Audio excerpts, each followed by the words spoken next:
right, hello, if anyone is on right now.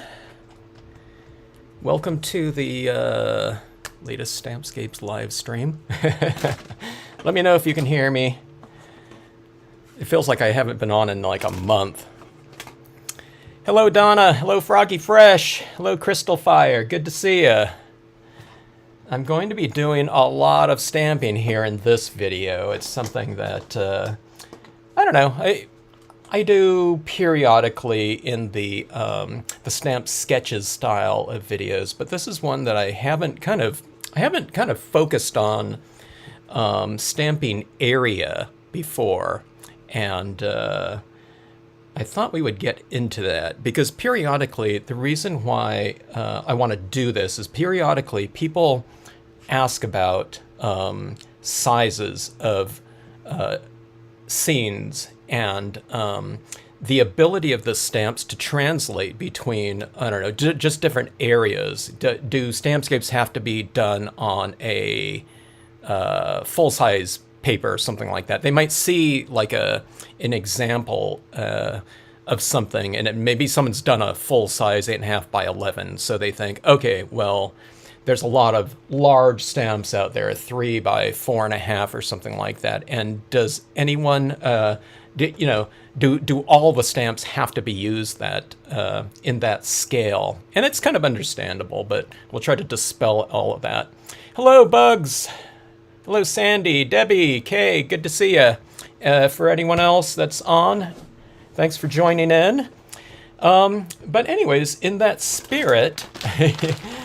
I thought we would go into, these are really convenient sizes. These are, now they're called, let me see, I always have to remember what these are called now. These are called clayboard art tiles, okay? Formerly known as stamp board, and before that just clayboard smooth, okay? So they can, be found as clayboard smooth, at least in terms of this material. When you get into these kind of smaller, kind of embellishment sizes here. Hello, Jeannie.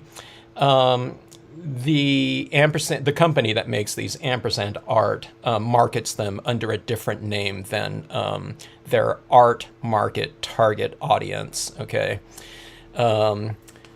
but they are really fantastic little sizes here. I don't even know exactly all the sizes they have these days. These are 1x1s, 1.5 by 1.5. I don't know if that one comes in that assorted set still. It might. This is a 2x2. Then we have the ATC size here, and there's other sizes like dominoes. If they still make those. I don't know, you guys all have to help me out if you're familiar with a lot of the latest sizes available. I haven't bought like any of the recent packs that they've been marketing over maybe the last 6 or 7 months or something like that. Okay, but anyways, I am using that because I just didn't feel like cutting out a bunch of little like 1x1 pieces of cardstock, okay? But anything that you do on these, you can do on paper as well, okay? I just didn't, like I said, I didn't feel like cutting out a bunch of things there. Hello in Central Texas, Barb. Good to see ya.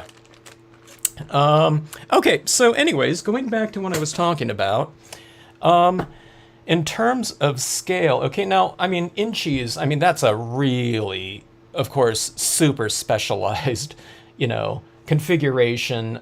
The way that I used to use inchies, a lot of times I would do that triptych thing where you put 3 kind of tiles together and you stamp over them, or maybe the inchi type of thing, it would be even like a 2x3 inch space, and then you stamp one stamp over it, then you kind of, you color it all in, then you kind of display them and you mount them on another piece of paper, with a little bit of space in between. That looks really cool. Hello, Beth. Dawn, good to see you. Those are really fun to use, but let's just use them as a 1x1. I've hardly ever done this before. A 1 inch by 1 inch piece. Okay, now naturally I'm not going to focus around like sedge filler or something like that and, stamp that down. And okay, we have a little, a 1 inch clump of grass or something like that. But let's see if we can get something out of that. or in the spirit of, you know, like a little micro scene or something of that sort. So let's see what we can do here. Like I said, I haven't done this a lot, but I had a coworker that did a lot of these types of things. And then what we'll do is we'll work up from there. We'll go with a larger piece and then a larger piece after that. And, you know, as crazy as a scene is on Hello Annie, 1 by 1, okay, we'll go up to 11 by 17. So, you know, a 1 inch by 1 inch and 11 by 17. I don't know which one's more intimidating, you know. I guess to the newbie it would be the 11 by 17, right? But for me, I think it's the 1 inch by 1 inch. Okay, so let's see here. Let's do something with that, okay? And let's just work it. I'll start off with a Lakeside Cove kind of scenario, okay? Yeah, who said that with the 1 inches? You remember when the 1 inch was those little inchies were popular? When was that, anyways? Was that like at the, I don't know, like around 2000 or something like that? I don't know. Has it been that long, or was it kind of after that? And ATCs, remember when ATC, I don't know, ATCs are they still kind of popular? I think I was at the convention in Arizona a couple years ago, and I thought, I could be mistaken about this, but I thought they had a board, and it might have been ATCs that were up on the board as far as their contest that they were having with all the attendees that happened to bring something. So yeah, that's right, babyscapes, tiny scapes, microscapes. How about that? Okay. Yeah. I don't, inchies. I think inchies were before that, Kay, weren't they? I could be mistaken. When was that? There was inchies, dominoes, and ATCs, and before that there were pins. But it seems like, I don't know what order those came in there. All right, so, well, that's a good question, Kay. Carson hasn't gone on since the entire lockdown, and I don't know if there's going to be another Carson show, so, I don't know. But if you're asking if that went on the last time I was there, I don't remember it happening. If there were contests and swaps. I remember this guy, Ken Pescio, he won, I can't remember if it was, I don't think it was for pins. I think he won the ATC. He went like the runner-up or something like that. He got up from the table where I was demonstrating and ran over there, and maybe they announced, okay, the winners are up or something like that, and he came back and he had won like a gift certificate or something like that. He was this guy that used to teach a lot of Stampscapes classes, especially in Arizona. I think he might have went out to New Mexico as well.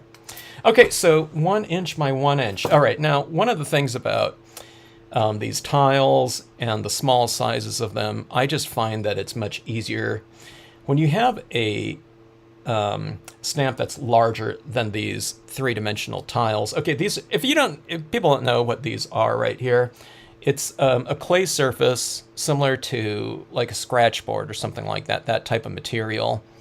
And it is, instead of it being on like a Bristol board or an illustration board or something like that, that typically scratch board is on. If you guys know what scratch board is, it's just kind of this clay material on something that you can ink it up and you can scratch back into it. A lot of times it's covered in black ink and you scratch back in the black and reveal white, okay? But that's kind of like that, but this is on a hardboard panel, okay? So they typically have these in much larger sizes for the art market, 8.5 by 11, 11 by 17. I wouldn't be surprised if they sell them in 30 by 40, stuff like that. You can oil paint on these if you want to, okay? All right, so anyways, so these are nice and firm, and when you have a stamp that's larger than the tile, instead of going like this, it doesn't matter if you can position it. You can't see it, so it's just so much easier just to go tile to stamp, okay? It'll go like this right here. I'm just going in the center area. Oh, it's not going to leave very much room for anything else, of course. And then we have our little tiny lakeside cove right there. It's just a little micro area of it. I stamped it up a little bit higher. We could probably put, I don't know, like a tiny little, where'd it go? My little canoeist or something like that in that spot, you know, if it was up higher. But you can do little things like that, and you can color it in. I mean, you can do the whole double, you know, two light source, you know, light source and reflected light down here. If I stamped it up higher, actually, maybe I should have stamped it up higher. But you can do the whole little thing. You can, you know, create a little bit of a vignette around the side or something like that. On this, something like this, as small as this little stamp is like this, I mean, you could go for, you know, go for two little birds like this, okay? Then you have like these little birds in the foreground. I mean, this would be interesting. You know, we've done kind of gradations of like sunset types of things in a Brer situation. You can do something like that. Can you imagine doing something like a little northern light type of effect on this right here? You can put like little streaks going vertical like that. And then, like I said, you can scratch back into these. So you take these scratch knives like this, if you fill it up with color, and then you can scratch back in those little curtainy lights back through the color that you apply. And you can have northern lights from it or something like that. With this type of board too, I don't know, I sound like I'm talking about all this board. It's really about compositions right here. But if you don't like what you get in something like this, you can just sand it off with sandpaper too, because that's one of the tools that you can use on this type of surface because it's clay, and you can just start from scratch like that. So anyways, okay, so a little one like that. Let's move up. Okay, I'm not going to move up to this 1.5 by 1.5. I think you get the point here. But let's go up to 2 inch by 2 inch, okay? So let's go like this. Let's just throw it right in the middle. Like so. And then I'll add in some other elements into it, okay? All right. So we get that right there. This could be done on with the, maybe I should have done it just to make a point here, but you can do it with the larger one too. You would just get this smaller area of this. It would look like this one right here, but just in a larger scale, okay? Because that tile would fit like right there. See that? All right. But when you get into something like this right here, now a lot of times, you know, when people look at this, this is 3 inches across roughly, and this is a 2-inch tile. So a lot of times when people are coming from other types of media, or not media, but stamp genres, where they're used to using an entire stamp always, you know, within the confines of whatever area they're working in, you know, they might think that this cannot work on this, okay? It's just too big because it doesn't fit on there, right? But again, you're just using a smaller size. Froggy Fresh, you can stamp on tiles, but you would be using something like a Stays-On probably. This type of tile, where it has this clay surface on it, it's not an impenetrable clay. It's more like like I said, it's stamp board. So it's a soft kaolin clay, I think it is, or something like that. But yeah, Kay, you must have got those. I don't know when you got those. When did you get those? Like 20 years ago? Maybe 15 years ago at earliest, if you got it in the booth.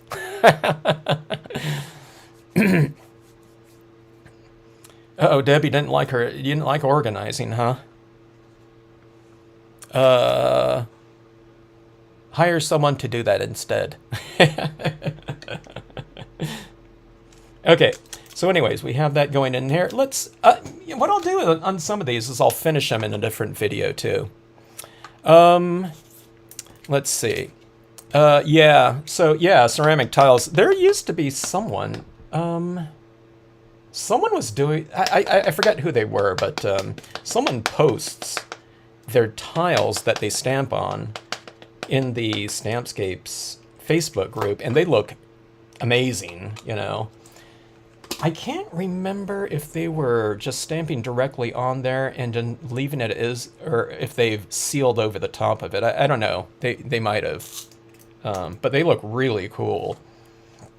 Okay, so here's again one of those things. This is roughly, it's probably about 2 3/4 inch across, going across this. So again, they might not think that you can use it in something like this. I'm talking about the beginning, scenic stamper.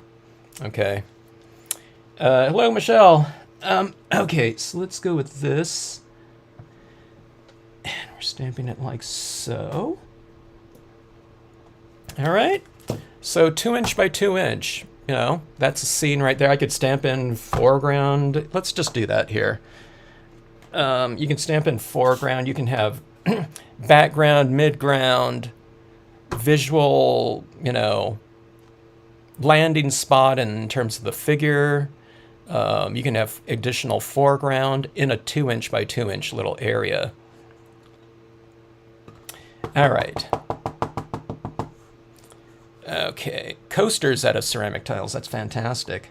One of the things about Ampersand, when they did the, there's a little bit of reeds in the foreground here.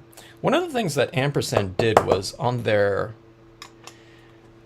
boy, I don't know if it's their 3" by 3" or maybe I think it's a 4x4. They sell packs of 4x4 pieces, and those ones were really perfect for coasters. But then they also had this little box that opens up, and it fit a bunch of coasters, so people could put together a coaster set as like a little gift or something like that. And yeah. Oh, what was that now? Coasters out of ceramic tiles. Oh, okay. So Donna, what did you seal them off with? Did you seal them off with like a urethane or something like that, or did you just spray seal it? Well, they have spray seal urethane too, but something like that, it seems like it could be cool. Oh, that was you, Donna. Okay. Well, there you are, Donna. Well, Donna, you're the one to explain. I don't know. Explain your process then. What inks did you use? What did you seal it with? Drying time. Stuff like that. I don't know. Ask Donna, Yeah, but those look really awesome, though. Yeah, stuff like that. Details, unless it's a secret. In which you have to tell us anyway. Okay, so 2 by 2, right?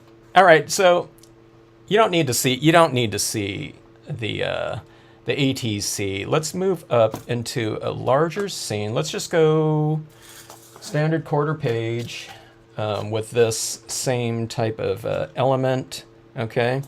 All right, so now we're starting to move into, let's go landscape on this one, just so I have more area to fill in like this, okay? And I'll also show you something that's pretty cool when you're using these little tiny embellishments like this. You can do, I forgot what people called it. They called it spotlighting or something like that, where you stamp out a scene, then you have the same elements on kind of a little raised tile or just a separate piece of paper, and then they match it with the background that's just stamped in. A lot of times they would do it monochromatically, but then they would color the spotlit area, okay? And then these tiles, it kind of makes it extra cool because it's actually, three-dimensional and raised. I guess you can do it with a pop-up dot or something like that too. Let's see. Stays on, and then you spray sealed them. Okay. If you have that on anything out there, Donna, like a website or anything like that, besides, I don't think you can do a link in Facebook or something like that. But if you have them posted anywhere, drop us the link for it here, so we can check them out. Okay, so anyways, let's see, repetition of imagery like so here. Now I'm using the dye-based ink here. Michelle was saying that she just used the Stays On and she didn't like it. Does anyone else use Stays On as their main black ink? Not for just scenic stamping, but just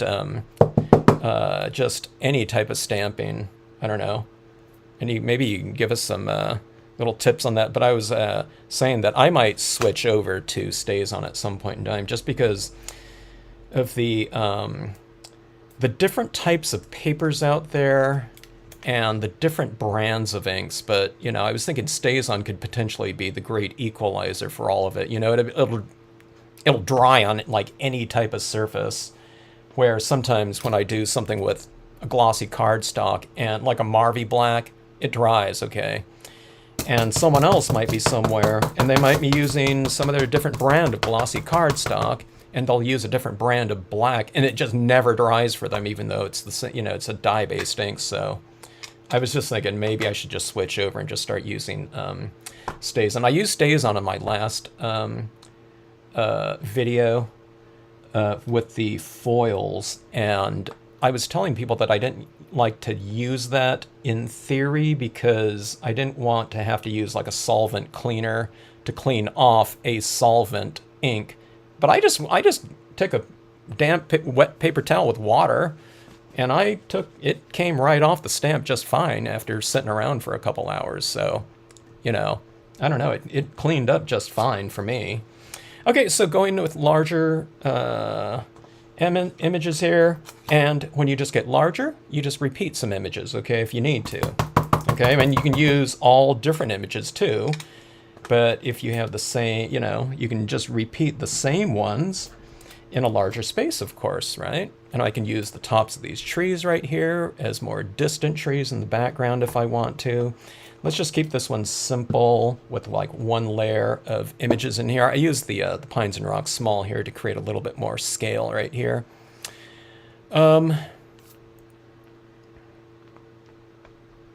Let's see here. Oh, okay. Well, trust me, Donna's pieces are really cool. Okay, so anyways, let's see. Debbie, why don't people like StazOn here? Is it the solvent aspect of it, or is it the brand of it? Because there's other types of archival, you know, solvent inks. And, yeah, I don't know. The StazOn stamped really clear for me on the foil, but I was stamping on a very specialized surface there. Okay, so Crystal Fire, is the StazOn darker than... Or less dark? Is it less dark than the Spectrum Noir? Just in terms of the value of it. Okay, let's go right here. Okay.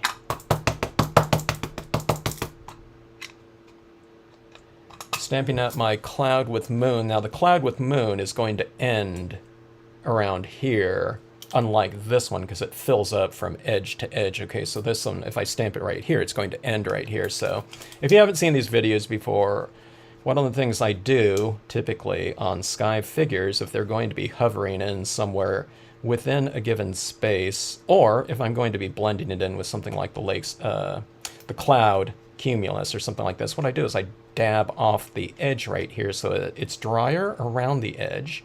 I'm dabbing like a 1/4 inch into this or something like that, just so I don't get this harsh rectangle sitting in the middle of my sky, okay? It'll transition from wet to dry and then from dark to light like that, okay? Yeah, okay, now see, that's what I ran into. That's the first time. My stamp, when I was using the StazOn, it really stuck because it just dries so much faster, okay? That's when I was thinking, okay, I need to really keep my StazOn pad really damp so that when I'm stamping it out, I have a lot of ink in there, and I need to, you know, lift. I need to make my impression time much, much slower. So it's like the opposite of dye-based inks, where the dye-based inks are working by staining, and, you know, you got to get that transfer going. So I hold the stamp down longer, but I was used to doing that, though, so I don't know. I would have to really, you know, just keep a, conscious, I just need to be conscious of that aspect of that type of ink. The StazOn, I'm guessing, too, I'm guessing the StazOn with that solvent base could be a much thinner ink than dye-based ink, so it's really transferring very quickly, and it's really drying very quickly. That's what I'm guessing.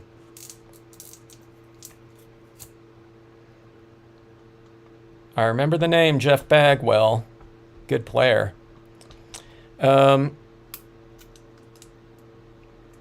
I don't know, everyone. So we might try out the Spectrum Noir, you know. We have someone that we have someone here that swears by that, so that's always good to know. Is there anything that we need to watch out for with the Spectrum Noir, like stamp lifting time? Is there any special characteristics of that? This is what's really good. We can kind of fast track our learning curve, you know, if there's anything kind of in particular about any type of media that we need to know, instead of, you know, kind of learning it, you know, through you know, trial and error, which is always good too. But if there's certain things that you know, that we would can learn from really quickly, that's really great. Okay, so some additional clouds like so. Okay.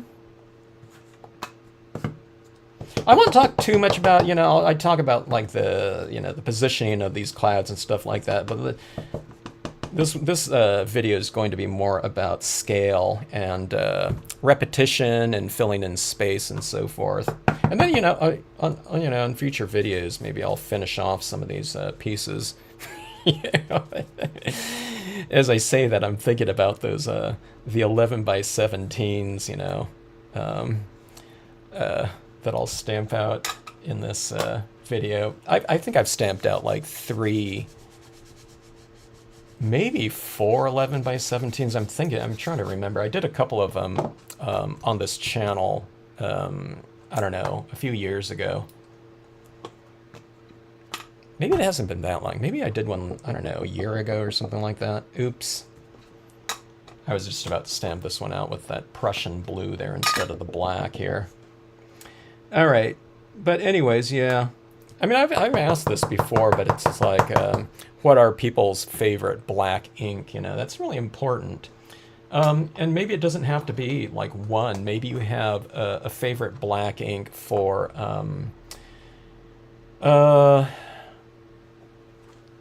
your matte cardstock, and then you have another one that you use on glossy cardstock or something like that, you know.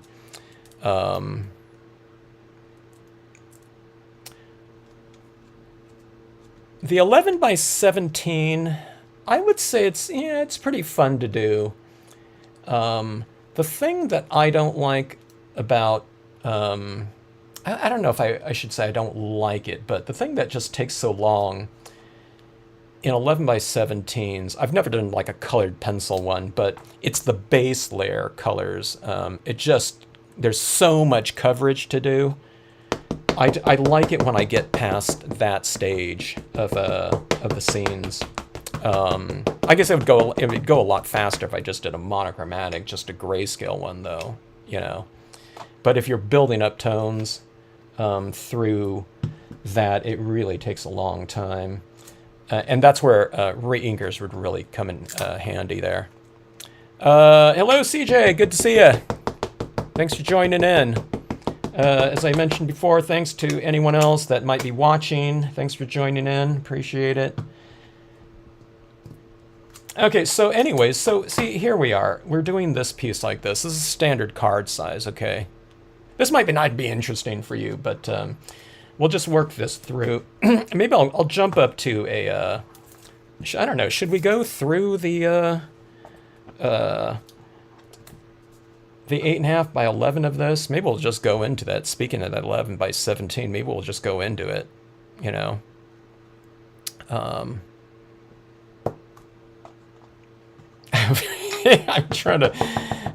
thinking of some different scenarios for that 11x17. We'll definitely go with more depth, but we'll stick to this, you know, this roughly the same composition here. And then I'll work through some different compositions. We'll talk about different scenarios and whatnot too. Okay, so anyways, so we have this. This is your standard card size piece. I would go with a little bit more foreground in this, but like I was saying, people can do those little kind of spotlight. Now, if I didn't have this little canoeist down here, you can have this area spotlight like this. Now I have two moons up here too, but you can do something like that, but see how that really matches in like that? Okay. So like I said, you know, it's just a matter of the repetition of imagery. If you can repeat it on a, you know, quarter-sized piece of card like this, just like that, it's no problem doing it larger and larger and larger. You can just keep building off, you know, and just keep continuing this type of imagery out to the sides. Or, you know, I mean, this is just, you know, when we're talking about the repetition of imagery, but you can certainly, you know, add on, you know, exponentially more depending on what imagery you have. Let's just do that. Let's just jump right up. Let's go extreme, okay? And let's go to that 11 by 17 here. So, I don't know, does anyone even have 11 by 17 here? You know, paper? I got mine at Kelly Paper, and I have both look at this. I can't even stamp on this because this is 11 by 14 here. I'm gonna have to take this out of here. Or no, let's leave this down here. I'll just move my 11 by 17 around because I need something kind of to stamp on like this. Okay, so that's good to know, Crystal Fire, about the Spectrum Noir there. If you can just keep blending over and over like that, because that's really key. You don't want this to have this kind of a compromising of the imagery when we're doing, you know, our embellishments over the top of that. So, yeah. Okay, so let's see here. All right. My gosh. You know, I've never done... I can't even get this all into the video here. I'm going to have to move my stuff around here. I always have these... My pen set is right here, just right out of the picture, because I use these a lot, these paint pens.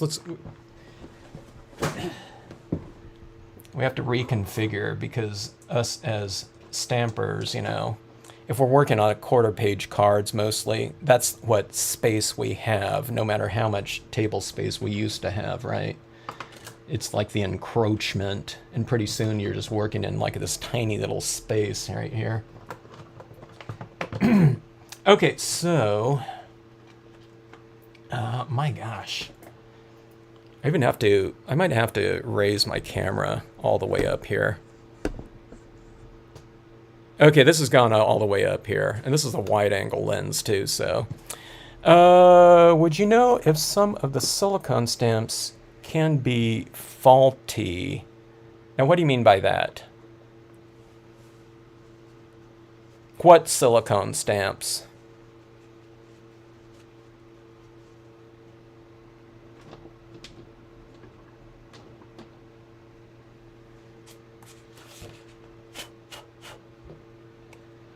And you mean the clear stamps, though, right?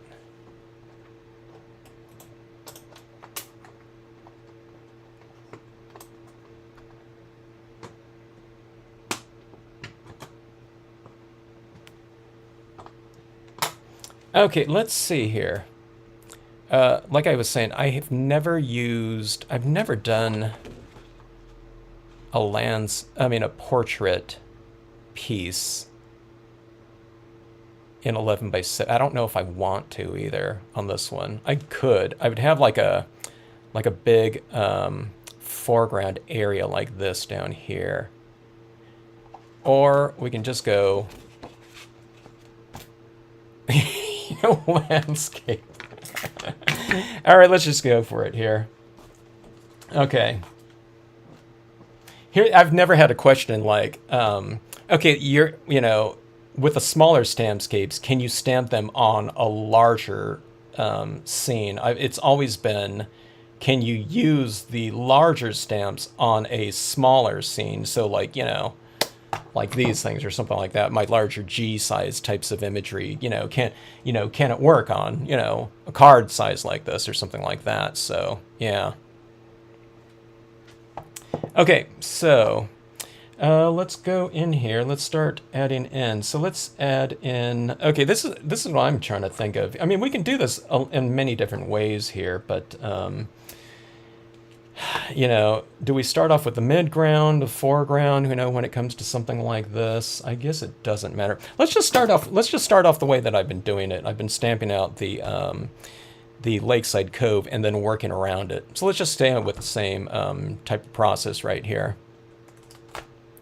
All right. So yeah, I don't know. Just lift your stays on quicker. You know, I think that's just one of those things. You know, just the characteristic of any type of thing like that. It's, I mean, that ink in those stays on pads is like a Sharpie pen or something like that.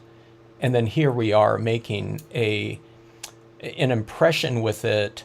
And especially the one thing that I found was when I did it on the glossy cardstock, because the glossy cardstock is so much more sealed off, and it's not absorbing the ink as much as like a matte, then the drying time is so much faster because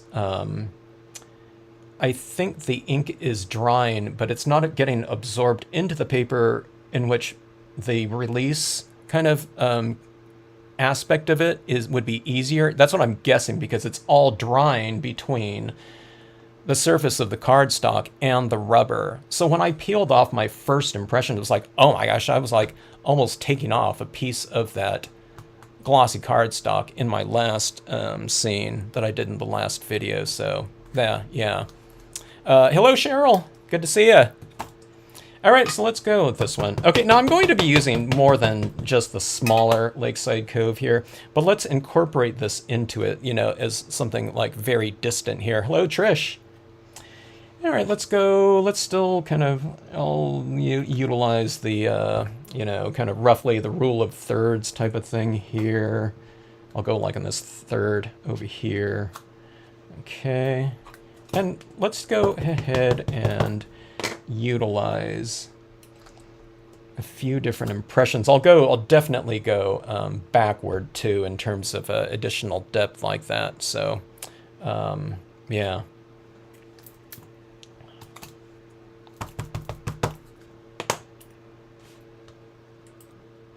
Yeah, let's stop at that one there. Okay. This is my first 11 by 17 in quite some time. I mean, I hardly ever do 8.5 by 11 either. So this is like exponentially less. If you've just logged in, this is an 11 by 17 piece of paper, and we've worked through the quarter size card, the 2x2, and the 1x1. Look how tiny they look, huh? Okay, and we're just working scale here, okay? The 11 by 17s aren't harder to do. There's just a lot more consideration and time that goes into it, but you still use the same, you know, principles here. I mean, you can take this, whatever I do on here, you can go, you know, with a little window or something like that and move it around, and then there could be a bunch of different, you know, quarter page compositions or something like that within this space like this. So it's all it is just kind of a matter of what we're doing is we're just building out on this, you know, when we're doing this in terms of stamp usage. Okay, inked a stamp that is just a line of pine trees. There isn't enough room. Okay, the ink will not transfer off the stamp and onto the paper. Oh, even after drying. Yeah, that's one of the things about clear stamps, CJ. Clear stamps, they don't have the, I don't know what it is. It's like the,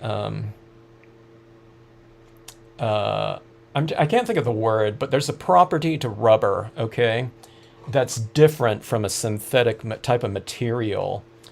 Those synthetic materials like that, rubber's a natural material, right? And that's just like the same with like cotton or wool, okay? Those materials act different with moisture than like wearing a polyester piece of clothing, okay?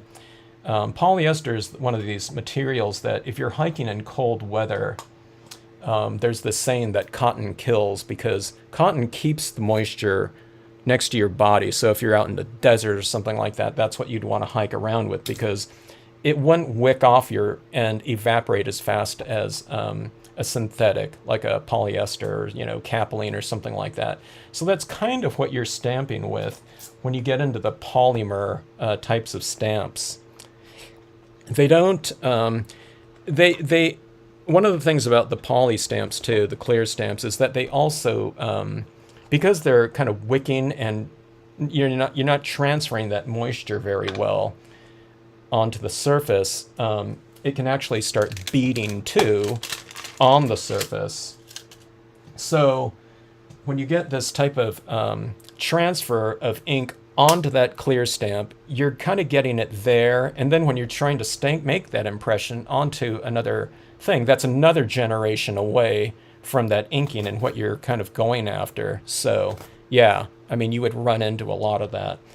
And now, I mean, it works for certain types of images, but you might not notice it in a linear type of design, and I think clear stamps work really well for that because if you do have this separation happening, it's only happening on a kind of a microscopic level, where it's, you're not getting a very clear impression, but because this line is like 1/2 of a millimeter wide, you can't notice that. But if you get anywhere like within, I don't know, maybe 1/8 of an inch and up, 1/4 inch, definitely an inch or something like that, if you have a solid area, you're going to get a lot of this kind of fisheye type of effect on there because the ink just, like this right here, that's not going to happen in a lot of instances like that. You can't get that type of transfer of that type of moisture on there. Okay, I mean, there might be some exceptions, with certain types of inks, maybe, like a Brilliance ink or something like that, that's water-based and a lot thicker, maybe that's not coming into play so much, but yeah, I mean, it's definitely a factor. I would never buy a clear stamp that has a lot of solid area unless you have some kind of specialized type of media that you're utilizing with it for a certain type of look. But I know that, does anyone know Posh Impressions and D. Grunig and those big solid styles of images that she used to have? She switched over. She was licensing her line out to another manufacturer, and they were going full on clear stamps, okay? And they did it before they even tested one out, though. Maybe they had to rush to CHA. And they sold those stamps there at that show. And Dee realized that she just could absolutely not get a good impression from those clear stamps, especially with her stamps. They were big, bold images, flowers, calligraphic, big brush marker styles of calligraphic word stamps, ornaments, things like that. We're talking, like a 2-inch, black area or something like that with decorative types of things in between. And she switched out. Suddenly it was like going to, all right, I don't want this other image here. She switched back out to rubber. And I was like shocked because I was at that show that she was at selling the clear. And I just said, hey, what happened there? Because that was thousands of dollars of, mistake there. And she just said, Kevin, I just could not get a clear impression from that. And I believe her because she used typically all of the Marvy types of brush markers, to get that watercolor type of effect. Okay, but anyways, okay, so we're filling this out here. I wanted to go larger like this. I wanted to have this cove kind of coming out towards us, so I'm stamping the larger Pines and Rock stamp, which is right here, the larger version of this. And I'm stamping it a little bit lower like that because in like Western perspective, when you're building on something, things that are lower to you on the horizon represents things that are closer to us. Okay, so go like that. And here's that thing too, I mean, something like this could be a little spotlight in here, it's hard to think of a full-size, quarter-page card as being a spotlight, but you can put something like this within this, space right here. You can have like several spotlights within this 11 by 17. What you do with something like that, I don't know. It's not a card that you're probably sending to someone. I don't, it's not really a card anymore, is it? I guess it could be. But let's see here. Pool all my miscellaneous black inks and experiment to see which black works. Which one worked the best on your glossy cardstock? Did you answer that? Yeah, which one worked the best? I was telling, Michelle asked me this, and I told her they don't have dedicated Marvy Black pads anymore, but you can potentially just get the re-inker for them and get a different brand of blank pad and utilize it that way. I've never heard of anyone that did that, because usually people bought they have the black Marvy pad, or they bought the blank pad that Marvy was offering, but Marvy doesn't offer those anymore. So you might be able to utilize a blank pad from another company. So yeah. Yeah, so Froggy Fresh, yeah, that's why. What? Now, Froggy Fresh, the photopolymer, you don't want any type of solvent ink with them, right? They dissolve it, right? The solvent in there would get the dissolve it, right? But yeah, I mean, like I said, the photopolymers work really great for certain types of applications, but you just don't want to get too bold with them like that. Okay, so anyways, there's that right there. Okay. All right, now this is going to go much faster. I just didn't know. I kind of had to establish my kind of horizon line in here. There was this one guy that did this type of scenario right here with these stamps, but I think his piece was like, it was like 4 or 5 feet across. I remember he had it framed in his store too, but it was really big, and I'm pretty sure it was the Lakeside Cove imagery. Okay, put a soft pad under the paper. Inking with Versamark.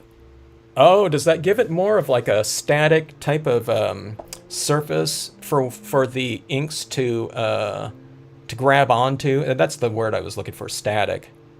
M.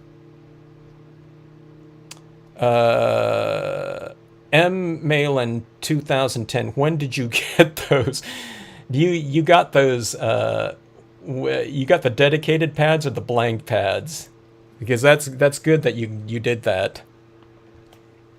All right, so let's go in with some additional imagery in the background. I have to also think about the foreground here too, of course. I'm just going to go monochromatic on this one. I'm not going to take time to add a bunch of color to that. That's going to take forever.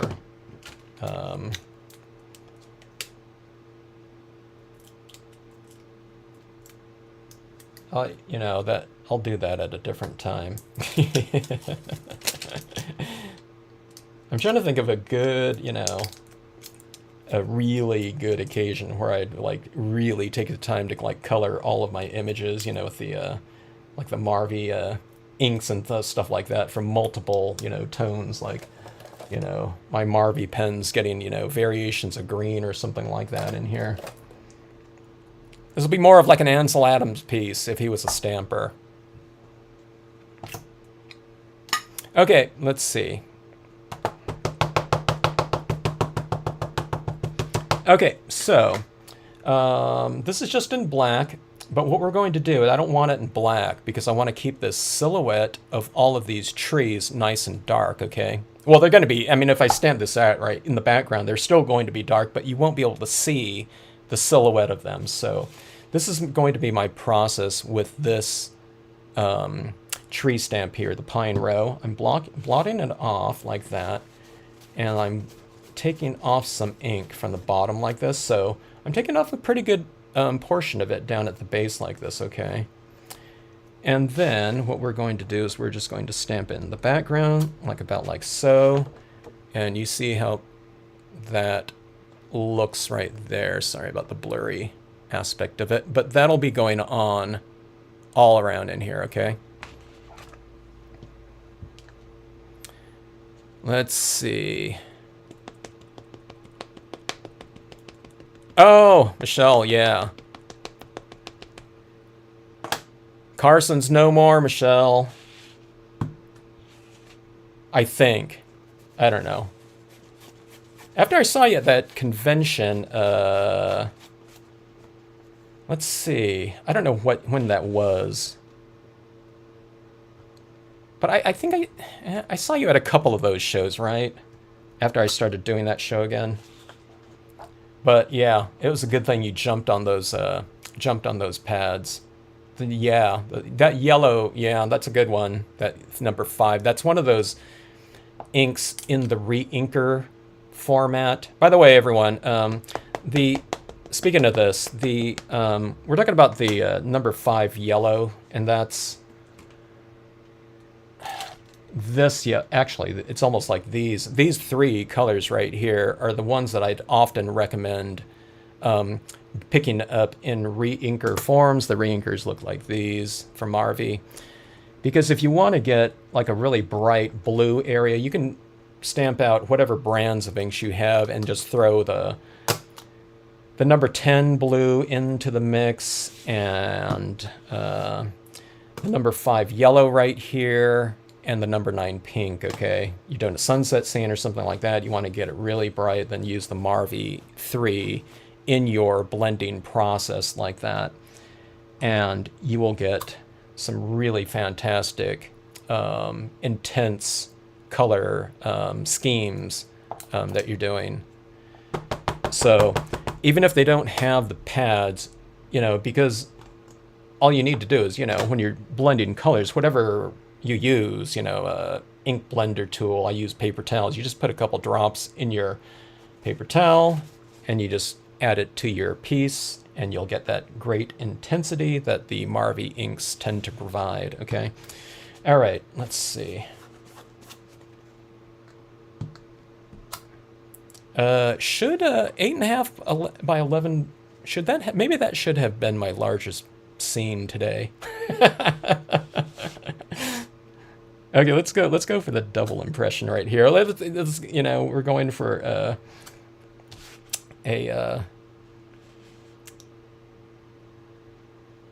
quicker background here. So this is like impression 1. This is impression 1. That's impression 2. That's impression 3. Right? You know what I mean? So you can just get like 3 different distances within that space, and that looks like like I don't know, fog or something like that within that space like that too. I mean, you can do stuff like this too. You can stamp it upside down. It's not a exact reflection or something like that, but who cares? It's not like if you're giving a scene to someone and they're going like this, okay, wait a minute, that doesn't line up by like a millimeter, then don't give them cards to those people anymore. All right, but anyways, yeah, you can see, I mean, this is one of those things that I'm talking about right here. You know what I mean? There might not be room for something like, there'll be room for like one image like in the background right here. But if you're going like this is extreme, okay? Who stamps 11 by 17? I don't see a lot of them, okay?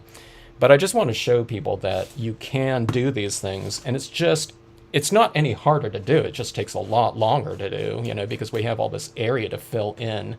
I mean, you can do like small, larger types of images all over the place too, and fill in. Typically what I do is I fill in with rocks. And that goes really fast too. Okay.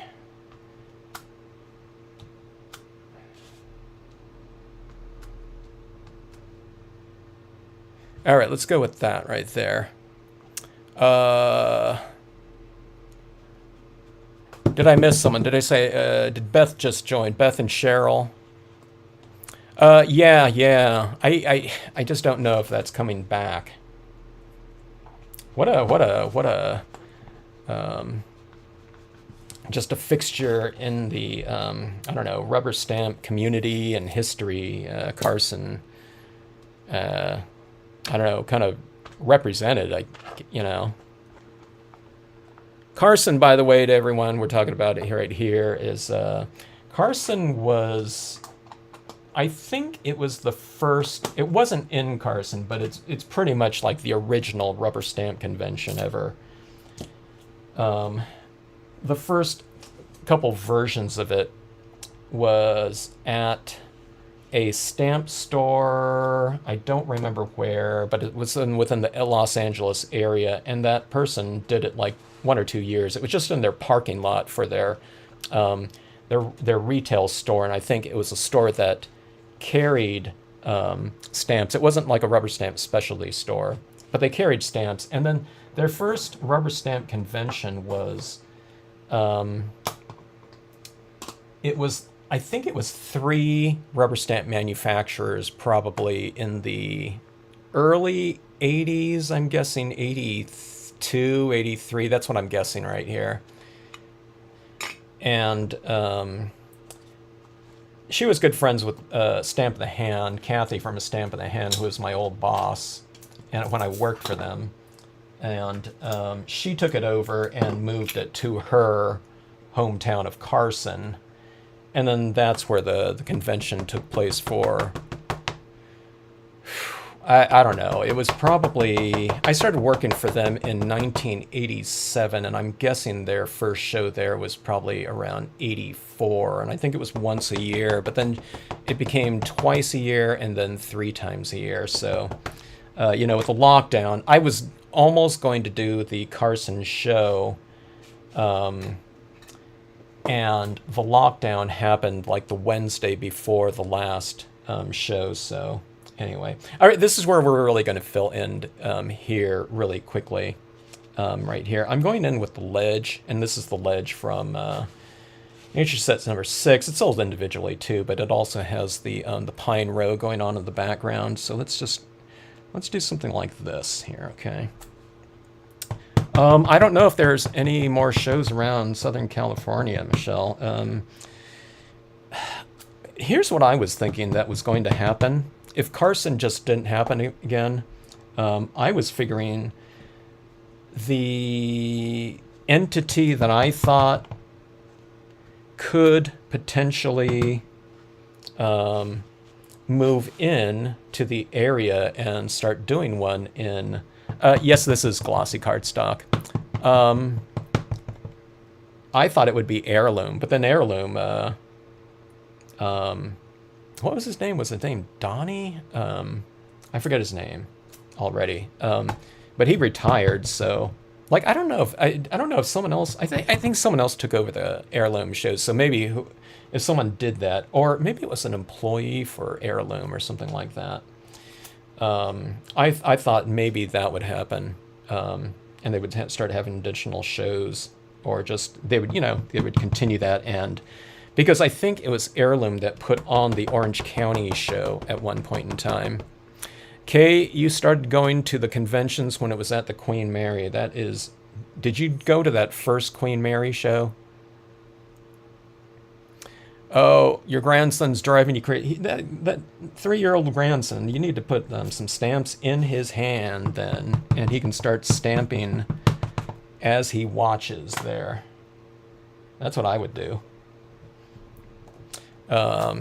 Give him some stamps, and maybe like a heat gun and some embossing powder and glitter.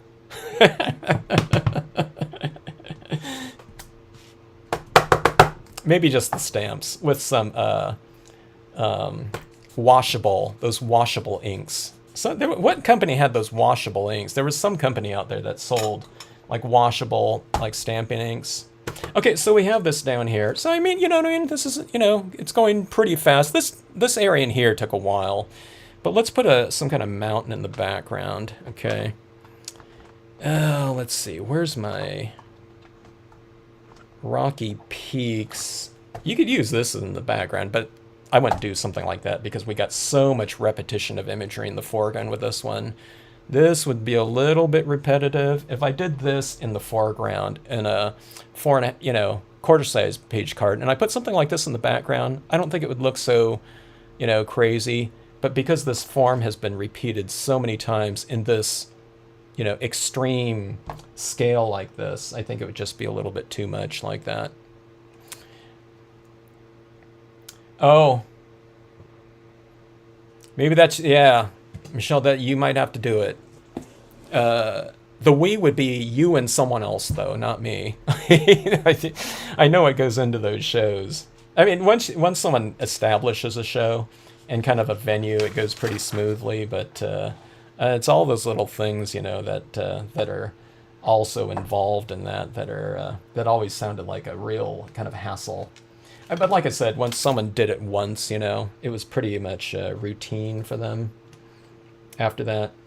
In LA, though, who knows? In Orange County, with the changing of kind of prices for all those venues and things like that. Just give him some stamps with dark paper and water on paper towel for the ink. Crayolas, yeah. Have him stamp something out, and color it in, huh?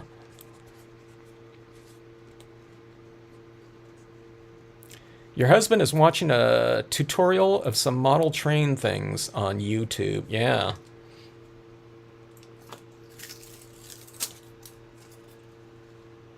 Those model train things are pretty cool. He can do little tiny dioramas too,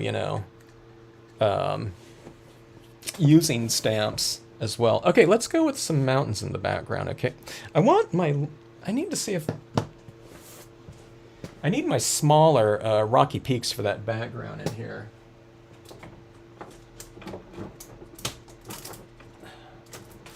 Okay, here I have it. I thought I couldn't find it earlier. Okay, so rocky peaks like this. This could easily go into this piece right here, like in the background. I'm talking about if I didn't have that sky in there, okay? Something like this. Now these mountains... in terms of the repetition of imagery, we can use like this in its entirety, and then you can use a smaller portion of it like that in the background. Looks like a sister mountain, like what do they call those mountains in the Oregon? It's like the Three Sisters or something like that. There's some really tall ones that are kind of, within the same vicinity or something like that. But you can do something like that, but, you can also fill in with other types of smaller ones like this. I mean, you can get into, there's a smaller version of Rocky Peaks too that's even smaller, I don't know. When I'm doing something like this, though, I'm not, I'm usually not thinking of, a huge amount of imagery just because of the sheer amount of impressions that go into something like that. So I'm usually thinking about going with larger stamps and doing less impressions, as few impressions as I can for something like this. My favorite part of stamping, I like doing those little types of embellishments like that. So this is a huge amount of like preliminary for that. I don't. It's kind of fun watching it come together, but I don't know. I don't do this that often, so it's obviously not that enticing for me to do. But again, it's kind of like the extreme version of a composition here. Some people, but some people, like I said, over the years, going back, some people, when they got up to 11 by 17, they almost never went back. They just, not 11 by 17, but 8.5 by 11 full-size pieces. It's like they got to that 8.5 by 11, and it opened up so many doors for them from a compositional standpoint. At least that's what I was convinced of looking at their pieces. But it was only that size from then on. There's this guy doing it right now, as a matter of fact, Kenneth Waffle on, I convinced him to, or I don't know, I didn't convince him, but I said, hey, you should start a Flickr gallery. And I don't know if he ever does anything smaller than 8.5 by 11. And he does a ton of them too. He retired from, I think he was long haul truck driving or something like that. And I don't know, he's done some really, you see his pieces evolving all the time, but he just comes up with these amazing compositional things. Is Jeannie on still too? Jeannie's another one doing large pieces, and it's like, it seems like it opens up the doors for a lot of people after a certain amount of stamping. Now I'm leaving this area underneath here. I can throw in some clouds or something like that, or you can put in some lighter versions of some mountains again. But again, you want to keep a decent amount of contrast going between foreground imagery and your background. Again, because if I stamp something this dark behind these lighter trees, it's going to obscure the silhouette of these things. So that's why I stamped these ones off, so that you can see the trees in the foreground next to them, okay? Now, I'm just working monochromatically, too. Now, if you change hue to like a green or something like that, you know, going on in the background, you know, you would create even more separation, but here we're just doing it monochromatically just for, you know, ease sake, okay?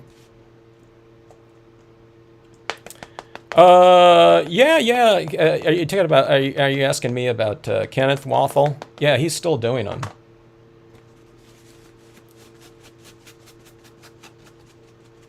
I think he has every Stampscapes stamp. I used to, I'm guessing his wife was a stamper, because I think it was his wife's name on all the orders or something like that. And then, you know, there's so few guys in stamping. I don't know, I asked a questionnaire or something like that one time, and I think he might have responded to it, which I thought was kind of unusual, because I hadn't seen his pieces at the time. He hadn't shared them with me, so, you know, I didn't know who they were going out to. And then I saw some pieces, and it was like, oh, hey, you know. Then I saw them a little bit more over time, and it was like, why don't you start a Flickr gallery? But yeah, I don't even know what type of paper he's working on, too. I've never asked him, like, hey, what media are you working on? But sometimes I share him with the Facebook group over from Flickr. He doesn't do Facebook. Well, a lot of people don't do, like, social, you know, media. Okay, so anyways, we're going in like that.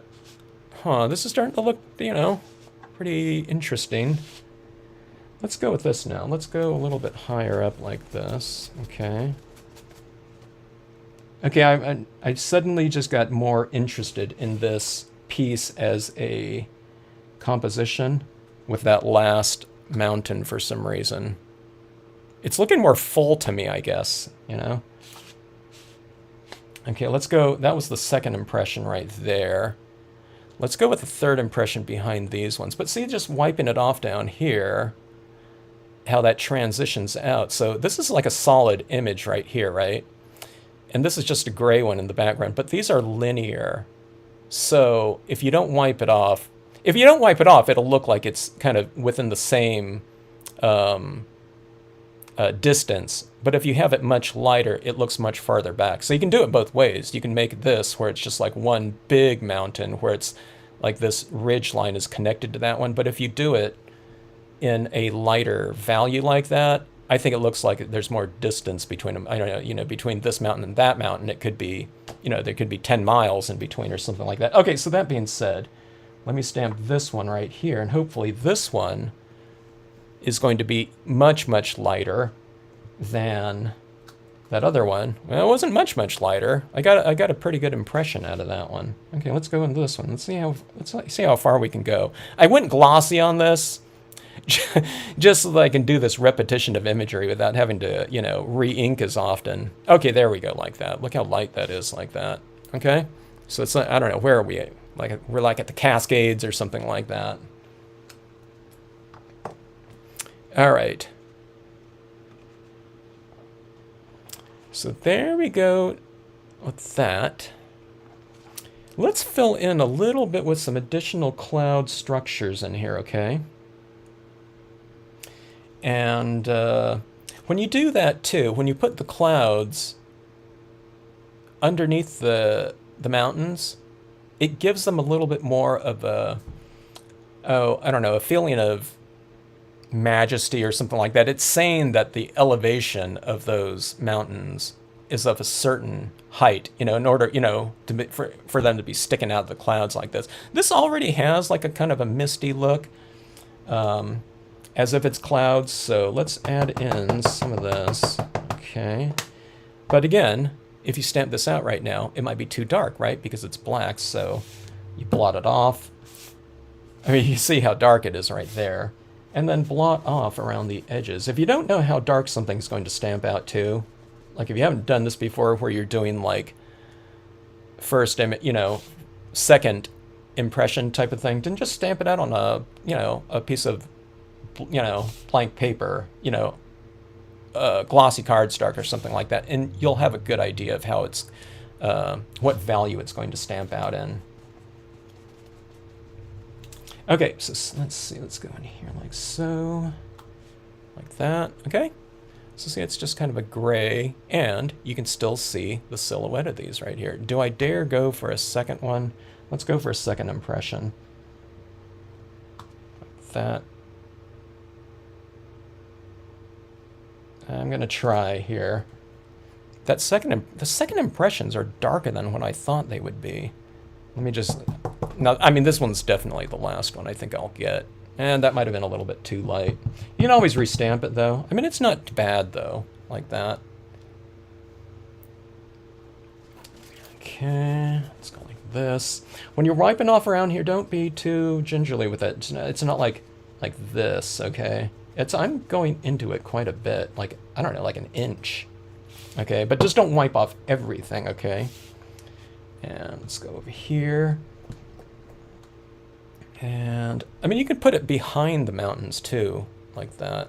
Why don't we?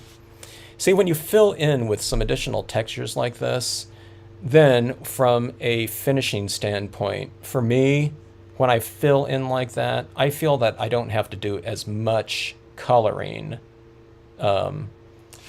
later on. So I do like to save myself some time. So speaking of that, I'm not saving myself some time by working on 11 by 17, but if you are doing 11 by 17, it's not a bad idea to remove as much of the, I don't know, kind of filler work later on in terms of colors, okay? Jeannie, it's time for those 11 by 17s.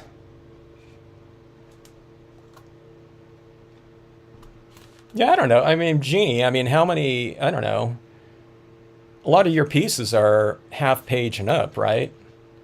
I mean, what percentage of your pieces are quarter page anymore? I mean, do you even do 21 out of 5 as a quarter page? It seems like they're all kind of larger format than that. Goodbye, PJB. Have a good evening.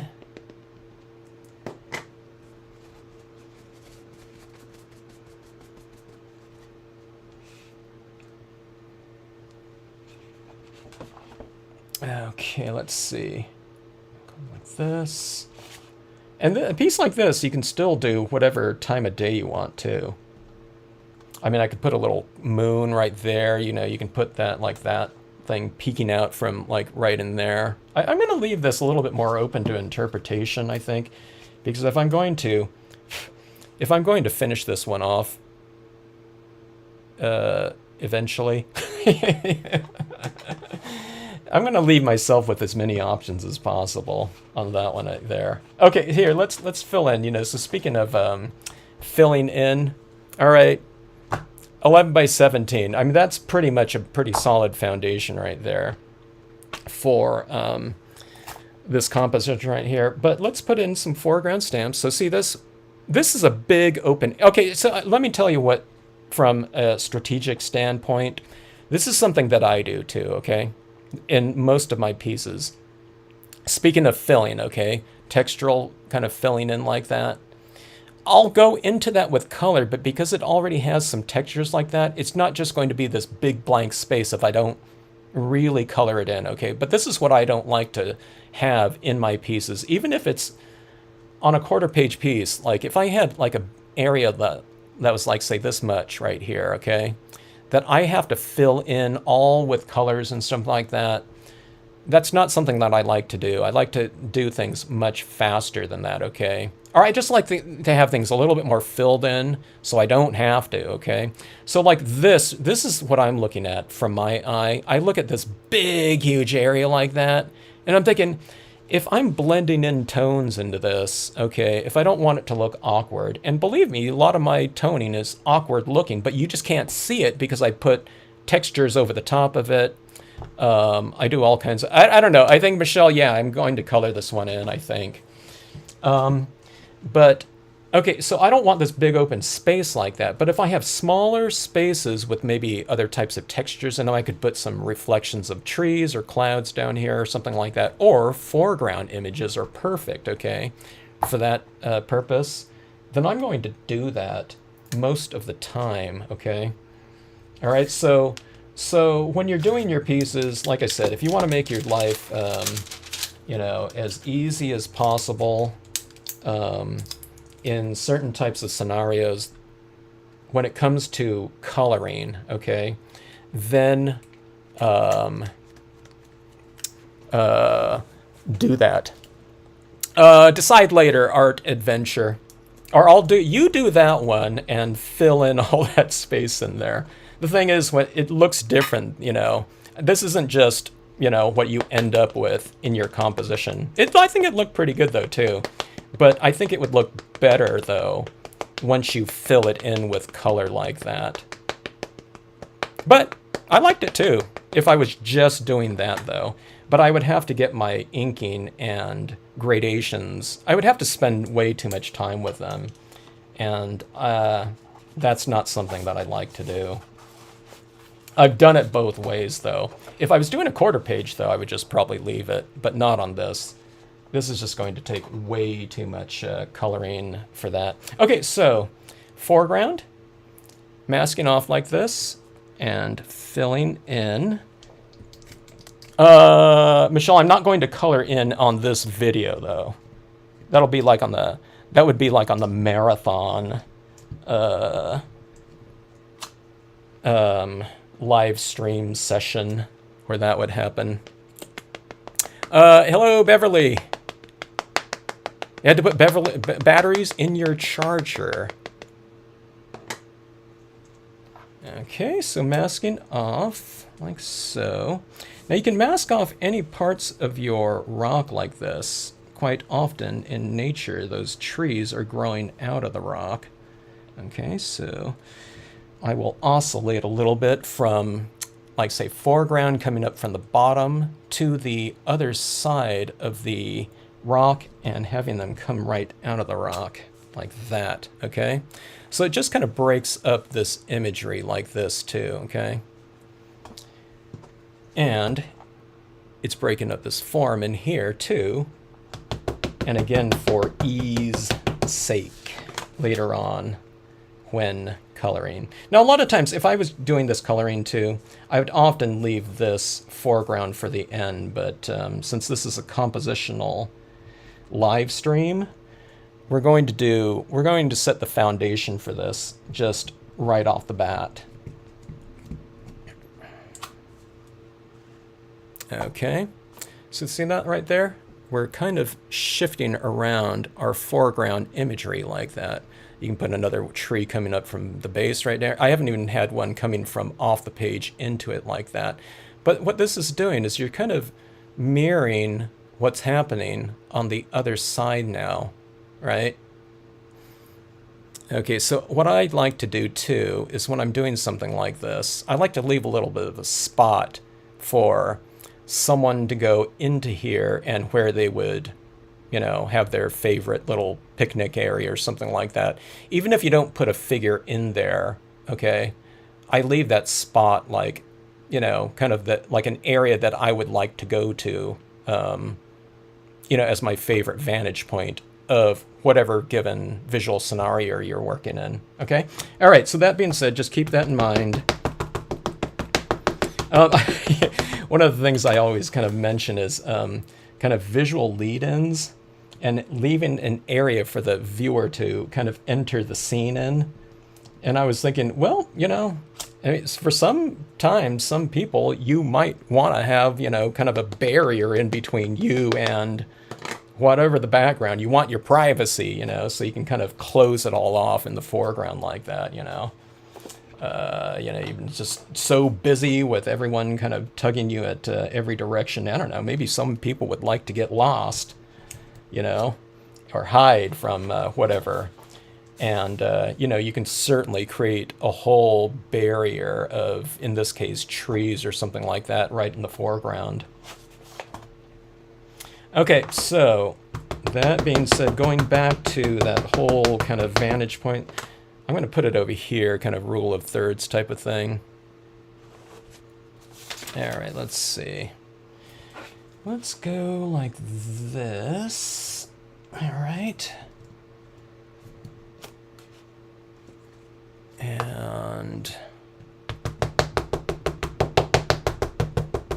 looking at the usage of this ledge right here, I feel like doing more of those cave types of compositions again.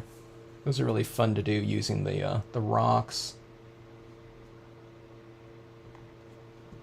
The last time I was at a lake like this was like in the fall in the Sierras. And beautiful scenery, but one of the bad things about any type of hiking around bodies of water, I was getting eaten up by mosquitoes and biting flies. It's like, oh yeah, that's why I like going out and hiking in like the desert more.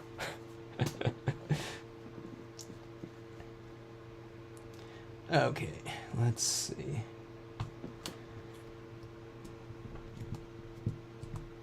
Okay. You need some ducks, huh, Froggy Fresh?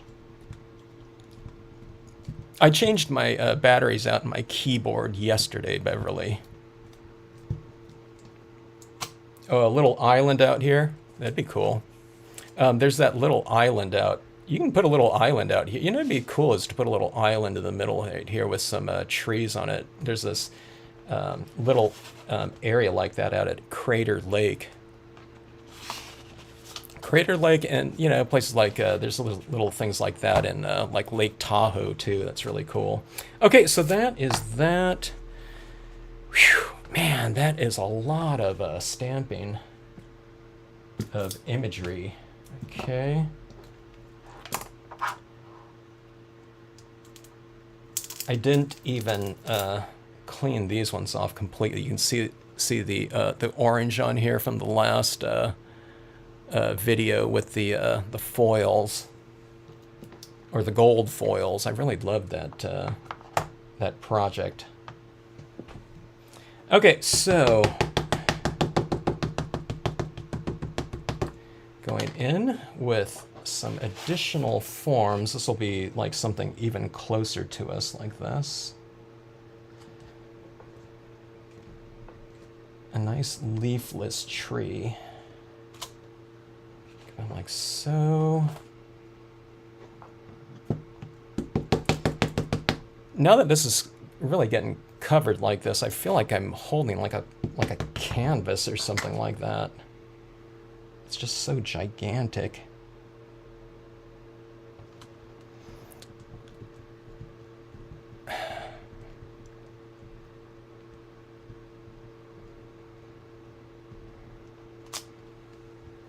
I don't run into any fleas or ankle biters, at least in the California deserts. I've never had, I don't think I've ever had, I got stung by a bee out there one time in Joshua Tree. And I was glad it wasn't those, what was it, the African bees or whatnot that some people were getting attacked with at the time. Because I was like miles from the car and by myself. But that would have been pretty bad. All right, so there's that right there. I'm not going to put in my subject matter, I think, because if I'm going to be, like I said, if I'm going to be coloring this one later, I want to leave myself some different options for content in terms of like color. I think I'd put some little person on a raft down. Like I said, you know, maybe that island or something like that would be cool. Some visual anchor point would be, you know, right in here. I can put, you know, like someone standing on the, you know, the edge here, kind of looking out into that direction or something like that would be cool. Yeah. There's only 2 places on the planet where the Joshua tree grows, huh? Are you talking about just in, like as far as like states go? Because they're all over California.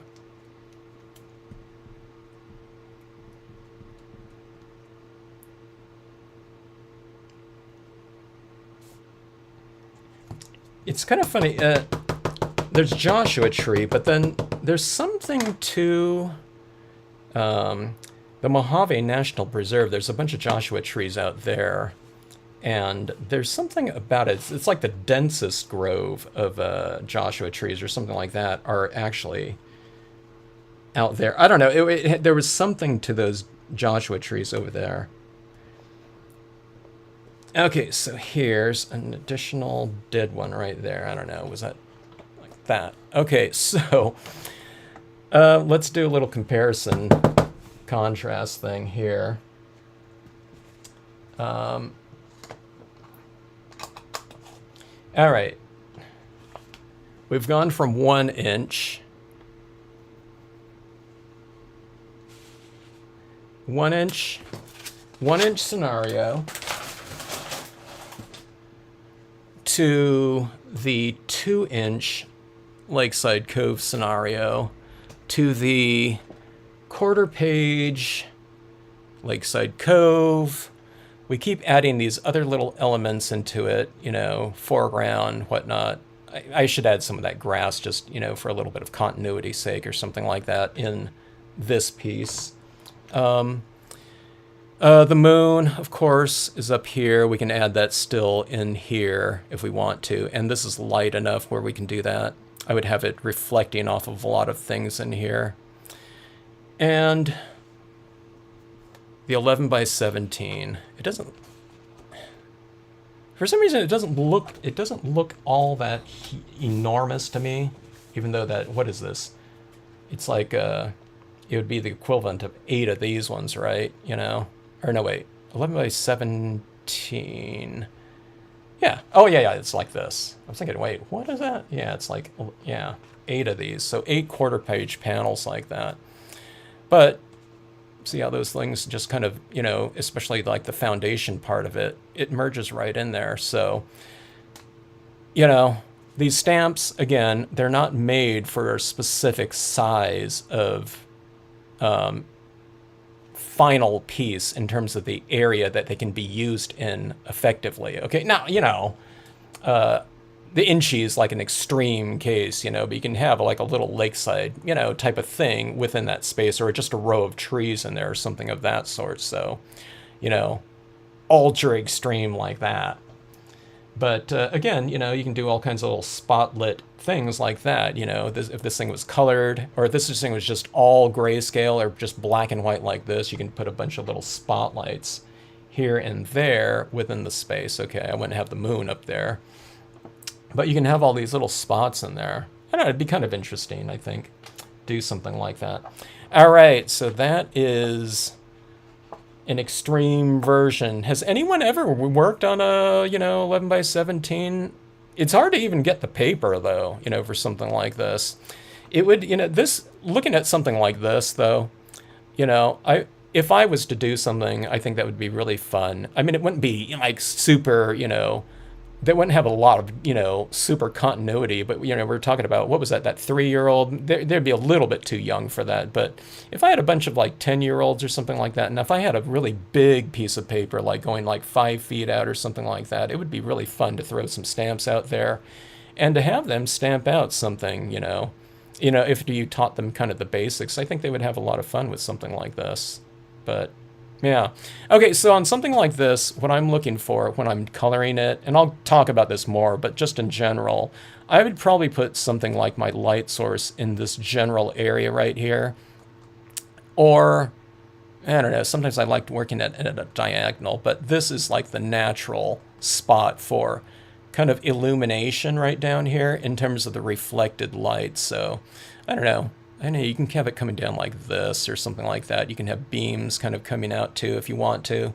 Something like that. I don't know. Now I feel like, you know, coloring this, a lot of times, like I said, I'm not terribly thrilled with the notion of it. But I don't know. They go pretty fast. I haven't done one of these things in a long time. What I really feel like doing, though, is doing all those little details of the reflected light, little details on like these rocks or something like that to follow this path of light through something like this. And because for me, I like doing lighting in my scenes in terms of the details, and there's tons of things in here just because of the scale of it to reflect all of that, you know, reflected light. So you have your light source and your reflected light, and a lot of what I'm into, you know, is the reflected light. That's why I like doing things like those mirror cards, because it's like pure reflection. Okay, but yeah, crazy, huh? 11 by 17 glossy cards. I don't know how much that would be. You know, there's a ream of it, though. Surprisingly, a ream of 11 by 17 glossy cardstock is not from what I've seen in the past. It is not twice the price of the 8.5 by 11. It might go up, like, let's say for example, you know, when I bought that ream of like chrome coat, it was like $25. I bought it years ago, okay? But like the 11 by 17 might be, say, from $25. It's much more expensive now, but like the 11 by 17 went to like $35. Okay, so like I said, it wasn't double. No, my family doesn't. Well, yeah, my wife does, but she doesn't do like scenes, you know. And I, you know, I'd have my son stamp, you know, a scene like once every, I don't know, 2 years or something like that. Okay, hey, someone, yeah, Darkness mentioned photo paper. You know, does anyone have like some 11 by 17 photo paper?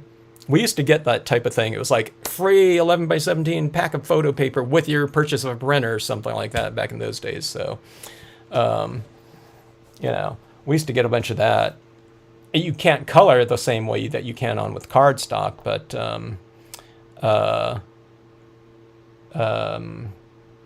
you can do other things like alcohol pens or something of that sort. Okay.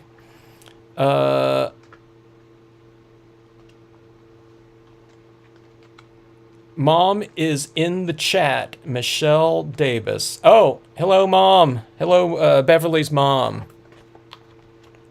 Good to see you. Okay, so let's see. Let's do some more. Okay, let's see. I'm gonna do a couple more of these scale types of things here. I don't know if I can do another 11 by 17. Yeah, Michelle, those reams used to be $25. Okay, but now if you had to go and buy them online, okay, paper is really expensive to ship, so you're talking about like a medium priority mail or something like that. So you're talking about a minimum of $15. Usually that's why reams of paper, like glossy, started at 40, but now there's like, you know, a lot more sometimes. No, wait, you got it for $35? Now, see, that's still a really good price. I'm surprised that that's a price still. I don't know, where'd you get it at? Wait, you're saying my mom's in the chat? No, Beverly said it's Beverly's mom's in the chat, right? Okay, waterfalls, okay. Let's do something with that. Now, those ones, again, it's like all rocks, so you can see I can really build, you know, that out like that. I don't think Beverly's mom and my mom are the same. Yeah. Unless I don't know. Beverly's my long lost sister.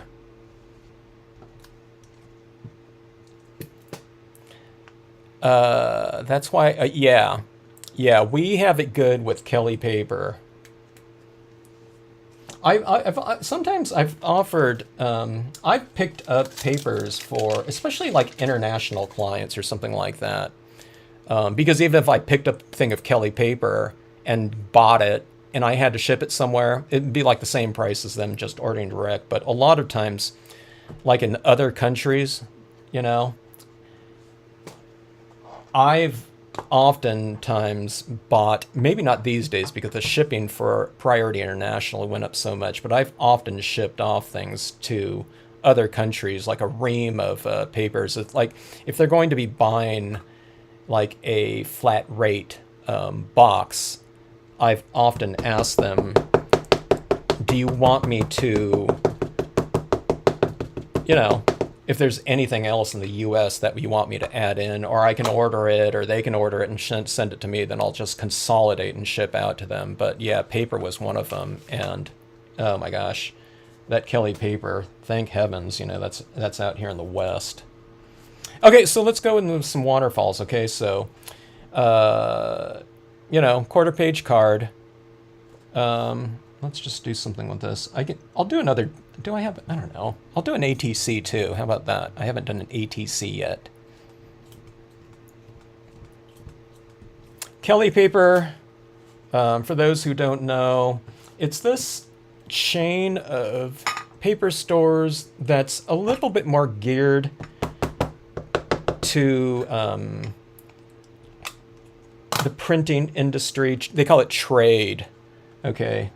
You know, mostly to other printers, but they sell retail too, so anyone can walk in their stores and buy something. There's different prices for the trade though, okay?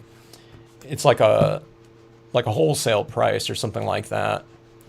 And but the retail prices, you know, they're pretty good too. They're a lot better, and especially because one of the things is about Kelly paper is that if you're walking into a store and you're walking out, you're not paying that shipping price on that. So, but yeah, the paper mill is the other place, you know, speaking of that. Annie has 13 by 19 photo paper from B&H. Yeah, that's pretty big. That's full bleed tabloid, right? For that's like those printers that can take that.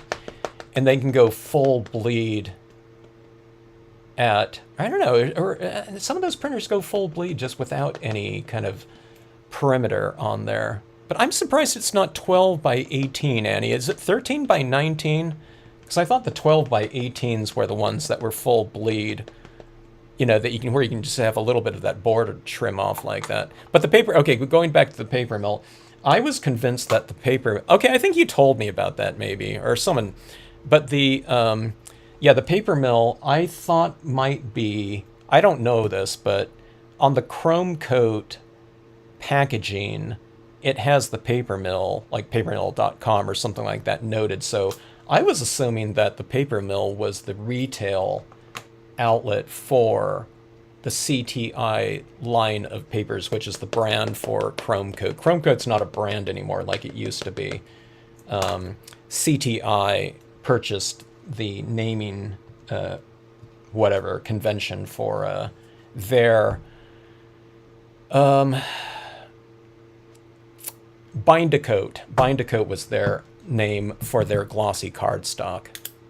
Yeah, PJB, there's one in Seattle. There's one in, I think there's a Kelly paper in Portland, or at least in that area, Oregon. And I think there's a Kelly paper in Denver. Oh, there's one in like the Phoenix area too. So, I think that's it. I'm not sure. Okay, so anyways, we got our foundation here for our quarter page waterfall scenario here. I was just thinking to myself, I don't want to go with. I think I'm going to put everyone to sleep if I go with another 11 by 17 right here. But let's do a full size piece using these waterfalls like this. Okay. All right. So. I haven't done this in a long time either. Okay, so this has been a while too. Do you notice this with my paper right here? The white there and that? I've had this paper for so long that it's yellowing, okay? I don't care about that because I usually, I fill in with color anyways, all right? But it just comes to show you that, see that yellowing like that? It's almost like a transition like that. I think this is the side that I have kind of exposed. Like this is going into my paper ream like this, and this is kind of the paper that's kind of the side that's kind of open to the elements, I guess, or something like that. 13 by 19, that's gigantic. Well, when you leave, have a good rest of night, PJB, unless you come back. And then we'll see you again.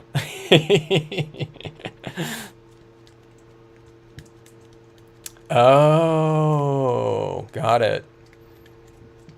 I'm talking about Annie with the print size like that. Yeah. Oh, you have a Kelly paper in Tucson. Oh. I thought there was just one in Arizona in general. That's good.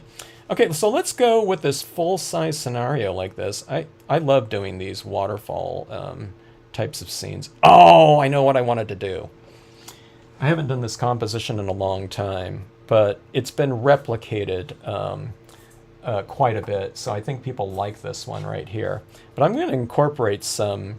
You can do anything with these waterfalls. A lot of times I put like a structure in the back on like the water mill or something like that. You can just put trees or something like that. If you're doing a waterfall with just some trees, I like to flank it a little bit like this. Okay, I mean, it doesn't matter where you put those trees, but a lot of times I like to leave a little bit of an opening, saying that that's where kind of the stream is, and you get this trees, kind of on both sides. But here, I'm going to show you one of my favorite types of really large format things, and I'll show you the repetition of form with the waterfalls and how to really fill in around them with this. Yeah. Okay. PJB, I'll be on here for the next about 6 hours, and no one else is leaving either.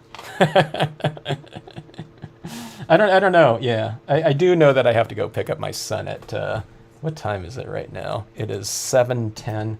I have to go pick him up from the gym that he's at that time. He went there. He went into work at noon, and I'm picking him up at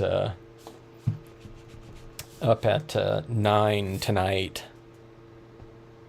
He was even there longer the other day. Not working the whole time, but he works, and then he likes to work out in open gym, which is like from 6 to 9 or 7 to 9. I told my wife when I heard that they wanted to hire him, I said, I don't think we're going to see him like during the summer.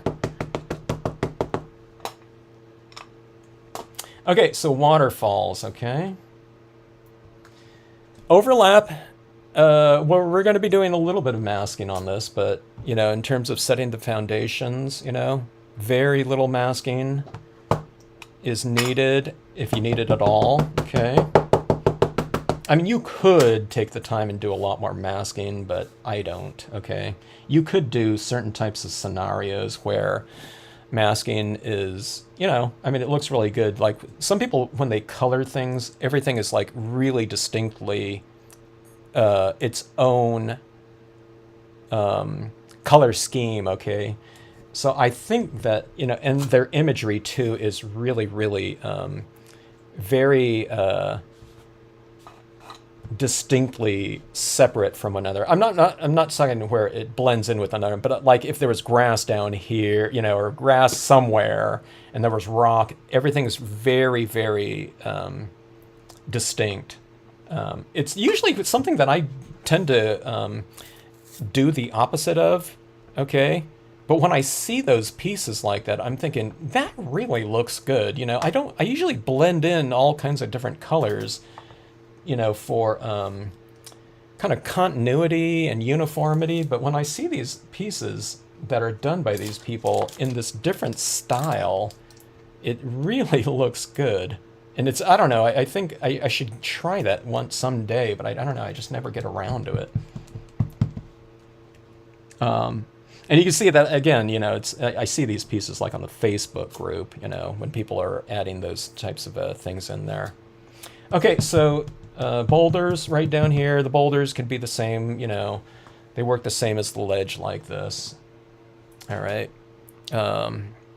Oh, can't he take an Uber home? It's like 20 miles away. I don't know. It'd be like a really far. That'd be like a expensive Uber trip to be taking that all the time. I don't know. With the gas, though, I don't know. Maybe I'm paying $20 with the price of gas these days, you know, to drive over there all the time. Like twice a day. I need a electric car or something like that with solar or like a hybrid for sure.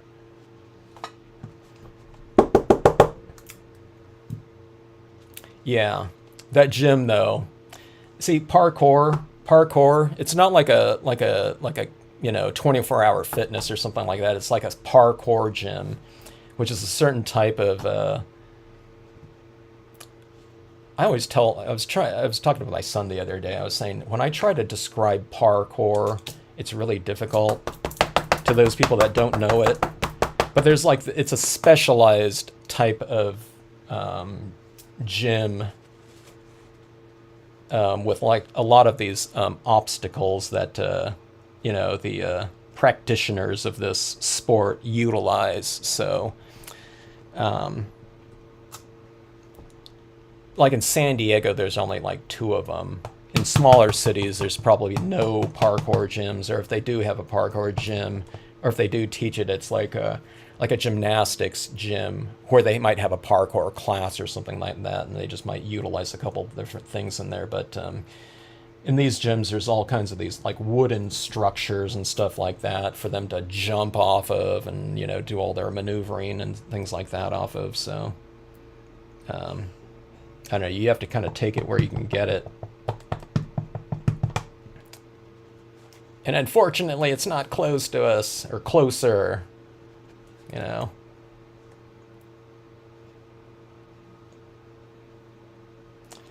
Okay, let's see. All right. So, okay, so this one right here, you know, in a smaller scenario like this, okay, I'm not filling in like this with that same image, but on this one right here, you know, I need to go a little bit higher up here because I'm going to be putting in some additional trees, and I want them going off the top of it because I don't want this ending abruptly like this. So if you have these trees like these, you want to have them going off the top of the page, or if they don't go all the way, if they don't reach all the way to the top of that page like this, if they just reach right here, then you put another canopy of leaves or something like that, which I would do anyways. But you want to have these going pretty far up off the top if you can. Froggy Fresh has the stamp and can make it. Oh, yeah, he was in Cub Scouts, and I was that den leader there. I was assistant den leader, then I was a den leader. And people know Cub Scouts, you know, you bridge from Cub Scouts to Boy Scouts. But my son, he was like, he wasn't into it anymore. And I was thinking, all you need is like one more, like half year, and then you're going to make it to, you know, you can bridge or whatever, you know, be done with the Cub Scouts. He was just done. And then when he was done, I was thinking, oh man, it's too bad, you know, we spent all those years. Not that that was the goal, but when I was out of it, I was thinking, you know what, I don't really miss it too much. You know, all that prep work as the den leader. So I thought it was fine. Okay, so adding in some trees like this. Okay, I just used this tree recently as that fallen tree in that burnt forest scenario. Where's Annie? Annie made me do that one. Stamp with us until 8:30. Are you stamping too, Jeannie? Last time Jeannie was working on a scene too while watching. So see, Jeannie, you need to watch. You need to stamp too, so I don't like put you comatose watching this video. Okay, now let me see. They are hard to get right now. What's hard to get? I lost track of the thing right there. 25 sheets of chrome coat, 12-point cardstock. Okay, at Marco's. Yeah, now see, that's what's good about Marco's. You can buy in like smaller quantities like that. I mean, 25 sheets, that's a lot of 8.5 by 11 sheets. You know, if you're working, you know, it's 100 cards, right?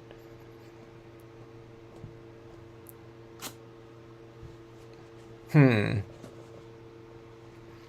Marvy re-inkers, that's good, good. Oh, you know what?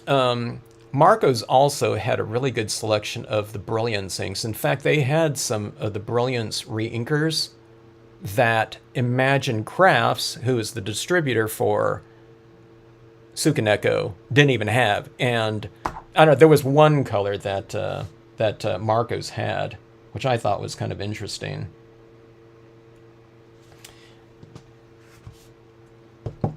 Good old Marco's. Does anyone here go to conventions that used to see, you know, Marco's all the time? I always thought that one guy was the owner of Marco's, but he wasn't. He was just, I don't know, he was the one that was always at the shows.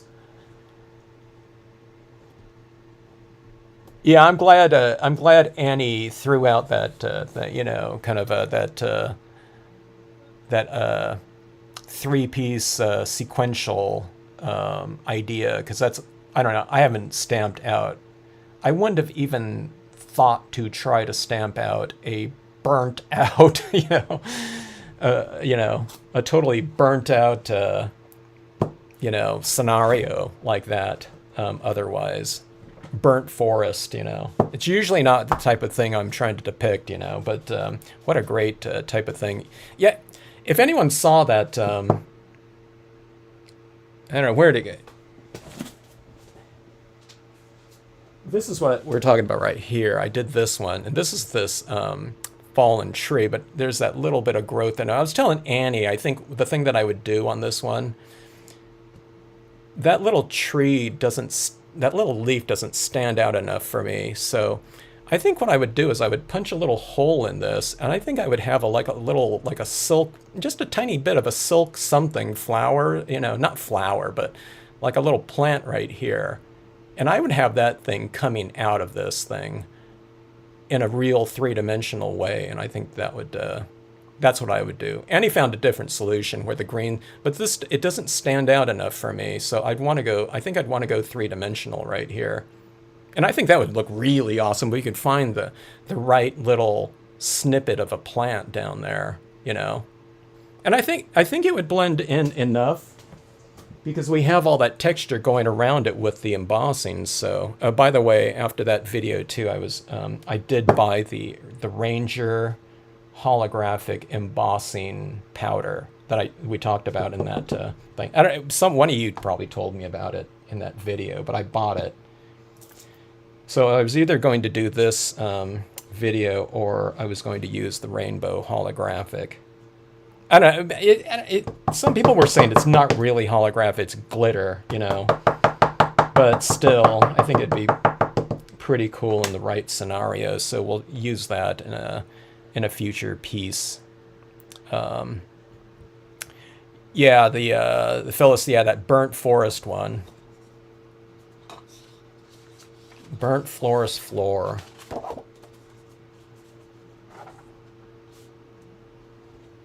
It's a really good idea for a challenge, I think. You know, people can do a challenge on one of those groups with that.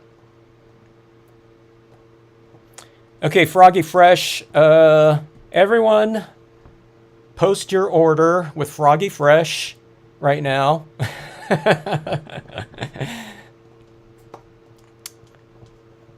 And Froggy Fresh is going to go over there and pick up all of your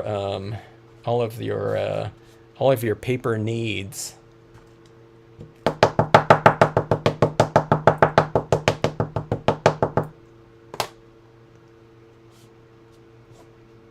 You know, you can get anything from that Kelly paper too. You can order, you know, if you had some need for a, I don't know, those. I don't know what size those master sheets are, but they're really big for the printing industry. I don't know if they're ordering stuff for like 4 and 5 color presses. You know, those types of printing places probably get their paper somewhere else. I don't know. I mean, they might get it like from Kelly. I'm not sure if Kelly is like the sole distributor in a given geographic area. I don't know how that paper industry works, but you can get anything of just about any size like that. All right, I got a little blotchy right there, but like I said, you just fill that type of area in. Okay, so filling this area in. Okay, now here's one of those things. When I'm doing this type of scenario like this, I'm not putting these trunks right down in the foreground because it just, you know, it's not going to work. I don't have like this stamp that's, you know, 9 inches tall or something of that sort. Okay. Oops. I'm not sure if this thing just went in front of this. I don't think it did. All right, here. Okay. There we go, like this. Okay, now here's one of those things with this type of scenario that's really fun to do. Annie knows this because we did this in the lighting class, but you can kind of weave lighting coming through here. You can have it going in back of certain trees and in front of other ones. If you're doing those light beam types of things, you can weave light, you know, so to speak, in this type of scenario right here. I think I'm going to do this too. Let's put another one of these in the background, but let's blot it off like so. Okay. And let's go in here with a lighter impression. Let me take out one of these trees too. Let's see. Let's remove this one right here. Okay, so I'm removing with a wet paper towel. Hopefully I remove all of it. Sometimes I don't remove it all. And it still stamps out. I'll try to get it all.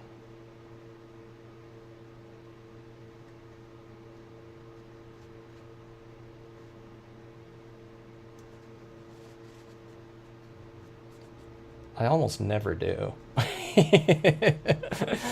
Okay, let me see. And then, okay, and I already blotted it off, right? Okay. All right, masking material.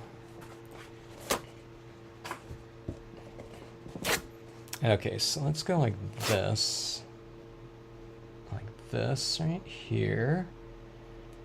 And which one did I remove? I removed this one. Okay, so let's go like this. Let's take off a little bit off the bottom too. I'm gonna have it look like it's in a real misty forest when I finish this one off. This one I'll definitely finish off. I'll finish off the 11 by 17 too in another video, but this is one of my, this tree one right here, on my, I think it's still the background on my YouTube page too, this waterfall scenario like this. Okay, so that is that. All right, so here again is the smaller version of it. You can almost see that almost fits in almost exactly. That does sure fit in, doesn't it? Like that. So, you know, you have this smaller card like this, right? So people see this, they would like say, oh, you know, do you have to work? And this is the, again, if you've just joined in on this video right here, I've been asked a lot of times by people that have, you know, they're new to scenic stamping or something like that, and they probably, you know, they might be drawn to it in terms of a, you know, a kind of potential genre that they want to explore, but if they see like the larger pieces, you know, out there, they might think a lot of times, hello, Carrie, that that's the size that they have to work in. But here's, you know, here's a prime example, you know, of this smaller piece like this, you know. It's just however much you want to build on to your surrounding areas like that. And again, through, you know, a lot of times the repetition of imagery, like these right here. Trees are all repeated up there. Or you can go into, and I mean, I haven't, you know, gone nuts here. You know, we're not using like, you know, 50 different designs. I mean, you could certainly, you know, there could have been a cabin up here or something in the background, you know, and these are, you know, the waterfalls, you know, for a stream around it, you know. We can certainly do things like that as well. Okay, so let's add in some additional foreground in this. And again, that will be, now here's the thing about this too. I think these days, the things that I would likely do on something like this, just to mix things up, I would color it in, and I think I would do these things, I would emboss these in the foreground just to really push extra depth in here. But again, like I said, I want to do this as a, you know, a composition live stream, composition-based live stream. By the way, I re-inked this before I started this too.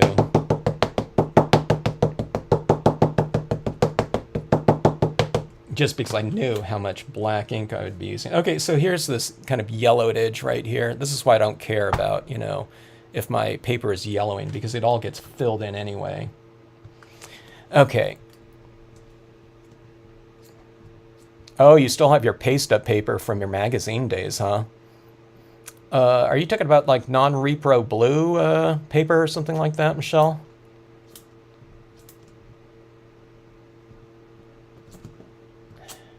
Because if you were, it's kind of bizarre you were that you talking about that, because I just went and got a couple sheets of that non-repro blue paste-up paper.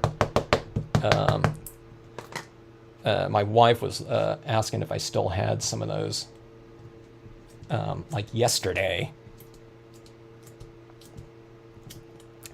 Chrome coat, 12-point free shipping, Amazon. Okay, 40 bucks. Now, see, that's pretty good. Because $40, I would, like I said before, like $10 to $15 of that is typically the price someone would pay for a full ream of that shipping right there. So that's not too bad, especially these days. Has anyone, I don't know if anyone's tried to get the Mohawk Everyday Digital White Coated Silk paper. I think I have a link to it off my website, but someone else sent me that one. I just kind of reposted it in case people were looking, because Kelly Paper sells it, but I don't know why they don't have it on their website. It wasn't just because they're out of stock of it right now, which they might be, but that one, people couldn't find it. But like I said, you know, with that paper, if you've been in other of my videos, the semi-gloss papers like the white coated silk that I use, it's like right here. I haven't stamped out anything in that tonight, but that paper, I don't find too much of a difference between one brand and the next. I find those ones are all kind of, you know, really similar. From my experiences in the past, like using 3 different brands.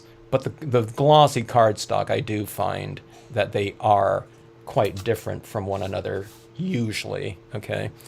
Yeah. Jeannie, you got an idea from this scene? I will look forward to seeing what you do. But Jeannie, you don't, I don't know where you get your ideas from. Jeannie always stamps out stuff that I've never seen before in terms of the use of the stamps.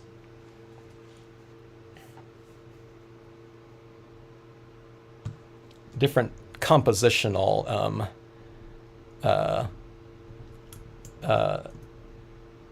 usages, you know. Curvilinear road and, you know, crooked path used in the same scene or something like that, you know. Stuff used at different angles. Okay, here's a challenge for you, Jeannie. Use that waterfall stamp in one of your scenes, but upside down. I'm joking. Don't do that.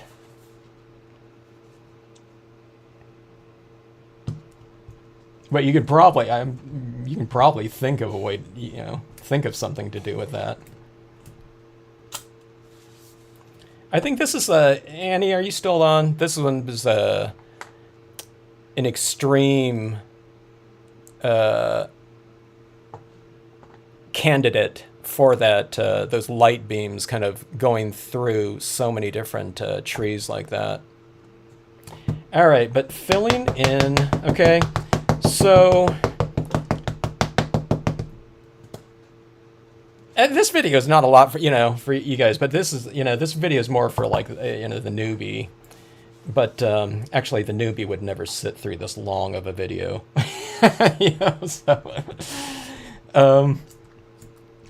I'll do the voice. It'll be for the voiceover people, for those new to it, But yeah, I mean, it's just there's no size. Oh yeah, I was going to do an ATC of this one too, or this kind of waterfall scenario right here. But, just kind of filling in.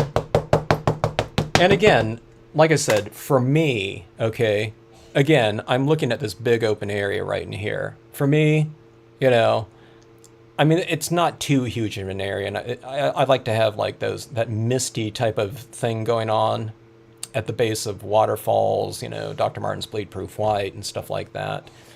But if you just kind of fill in these little areas like this, you don't have to have, again, like perfect blending technique or something like that to get this, nice little kind of water, illuminated scenario like that. If you just kind of break up that area a little bit, I'm not talking about just like covering it up like 100% or anything like that, but you're just kind of breaking it up a little bit with some additional form like this, okay? And I just think it just kind of, it adds depth to, and if you have kind of these darker areas in there next to something that's illuminated, it makes those areas in there look even more illuminated by contrast, and it's also a dark, sharp image, so it's also something that, and again, I like to put that in that mist in here with the white ink, so from a contrast, a textural standpoint, it also plays off of one another like that too. So it's just doing a lot of different things. It's depth and contrast and texture all in one thing. And then plus, it's just you're adding it in there, and it just makes your life so much easier. At least that's what it does for me with those types of scenarios like that. So yeah. Yeah, Virginia. So yeah, these are all those little tips like that. Most people, including myself, we're going to be working on, these size pieces like this, quarter-page cards. If not even smaller. Here's a little embellished piece. I mean, something like this is really fun to do. 2 by 2 by 2 inch or something like that. You can make little tags. This is the roughly the little project that I did with the kindergarten class, except they didn't do the moon. They just did this kind of overall kind of vignette blue in the background. And then I think we colored the sides in a gold pad or something like that. And then we put a magnet on the back of that so the kids can take it home and they throw it up on their refrigerator. But, those little 2 by 2s are a lot of fun like that. Okay, so that is that. I don't know what we're going to put down here in terms of little subject matter. Sometimes, I was just watching this video of this guy going fly fishing in these little streams or something like that, and he had on some waders, but something like that would kind of be cool walking through here. You can just put, some little creature in the background, like a doe or something like that. You can even put it right here, where I did this kind of little blotchy kind of impression like that, but it's light. But this is all going to be kind of in this misty type of scenario right here, where you can put, a darker, real bold image of, I don't know, something, a deer or something like that right in here, and that would look perfectly fine against that kind of more 50% gray in the background by having 100% black figure in there, as long as it's big enough or something like that. Or, again, you can put something like right in here too, you know. I wouldn't have it going up into those rocks because that would kind of obscure it. But again, those rocks are going to be a little bit lighter too, so I don't know. I'd have to see what it looks like after all the colors have been applied. But again, you know, here again, you have that kind of that smaller, you know, little card scenario like that, you know, and it matches in just fine. Easy to do. Now let's just do some little ATC. When's the last time I did an ATC? Gosh, I don't even remember. Well, let's do something like that right here. Do you guys still work on ATCs? Did Debbie... Oh, good night, Debbie. She already left. Jeannie, you like the stamps? I don't know. I don't know if you like them upside down, but I don't know. 90 degrees for sure. Or 90 degrees and all kinds of... And everything in between for sure.